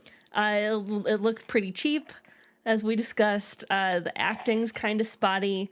And I was just really desperately bored the whole time that I was watching it. On the other hand, while the book's initial premise intrigued me, as it carried on, it felt more and more like exactly what we know it is, a first pass at telling a story. Now, I haven't read the Valis trilogy, and I don't know how it compares to Radio Free Albemuth, but to me, the last half of this novel felt like Dick wasn't quite sure what he wanted to write. Like he was just flinging spaghetti at the wall to see which noodles stuck. Same feeling I had watching the movie. Absolutely, 100%. And I think that is one of the dangers of publishing something that's only technically finished.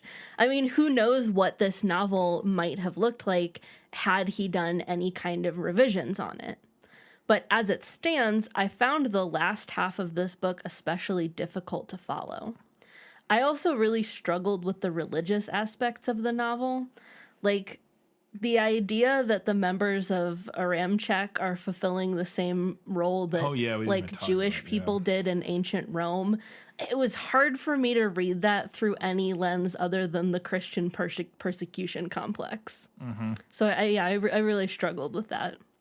However, I will say that I found most of the book's ideas interesting, and a definite strength that it has over the movie is its more fleshed out version of Nick, which goes a long way in helping tell this story. So for those reasons, I'm going to give this one to the book. All right.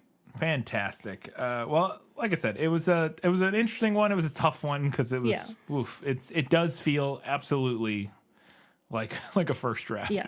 It's one of those things that just it's hard to really have a concrete and like solid discussion about, because I feel like my brain was everywhere like trying to discuss it, because I feel like while writing it his brain was everywhere. And it made it a little bit difficult, but it was still interesting, and I did enjoy I actually enjoyed watching the movie. I didn't find it as boring as you did. It was boring at times, but I didn't find it quite as boring as you did.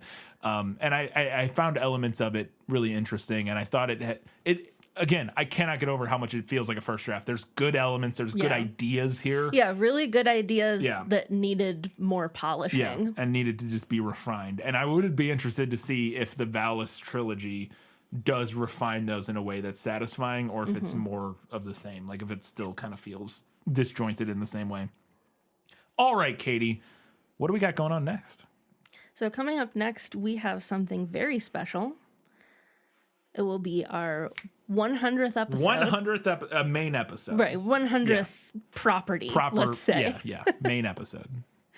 So we will be revisiting our very first episode and talking once again about a favorite of both me and you, The Princess Bride. Yep. That was a fun idea we had. We thought we would revisit for 100th the first episode, and now we're going to do it. We're going to, with both of us having read it. Yes. I'm rereading it. I actually read it. Yeah, you read it like right after we did the episode. Yeah, not long after we did the first episode, I read the book, and I took notes at the time, thinking maybe we'll revisit this one day. And so I'm going back through those notes as I'm reading it now and adding more notes and adjusting and that sort of thing. But yeah, we'll both have reread it for this 100th episode, and it's just going to be, it may not follow the exact formula that our main, we're still figuring out exactly how it's going to be. Since we're both reading it, it'll probably look more like our summer series. Yes. A little bit. Yeah. Yeah, where was that in the, or where there's not really a was that in the book, where there's not a guess who, it's more so just a better in the book, better in the movie, more of a free-form discussion about the differences and what we liked and didn't now that I've read it, and then just going back through it a second time and getting that second pass at it. I think it'll be interesting. And it is one of our favorite movies. So that will be our 100th episode in 2 weeks' time. We have not announced our summer series yet, but we're getting close. So close. So close. We'll be announcing that summer series shortly. So look forward to that on all the social media. And until 1 week's time, when we're coming back to preview The Princess Bride for the second time. Guys, gals, not binary, everybody else. Keep reading books. Keep watching movies. And keep being awesome.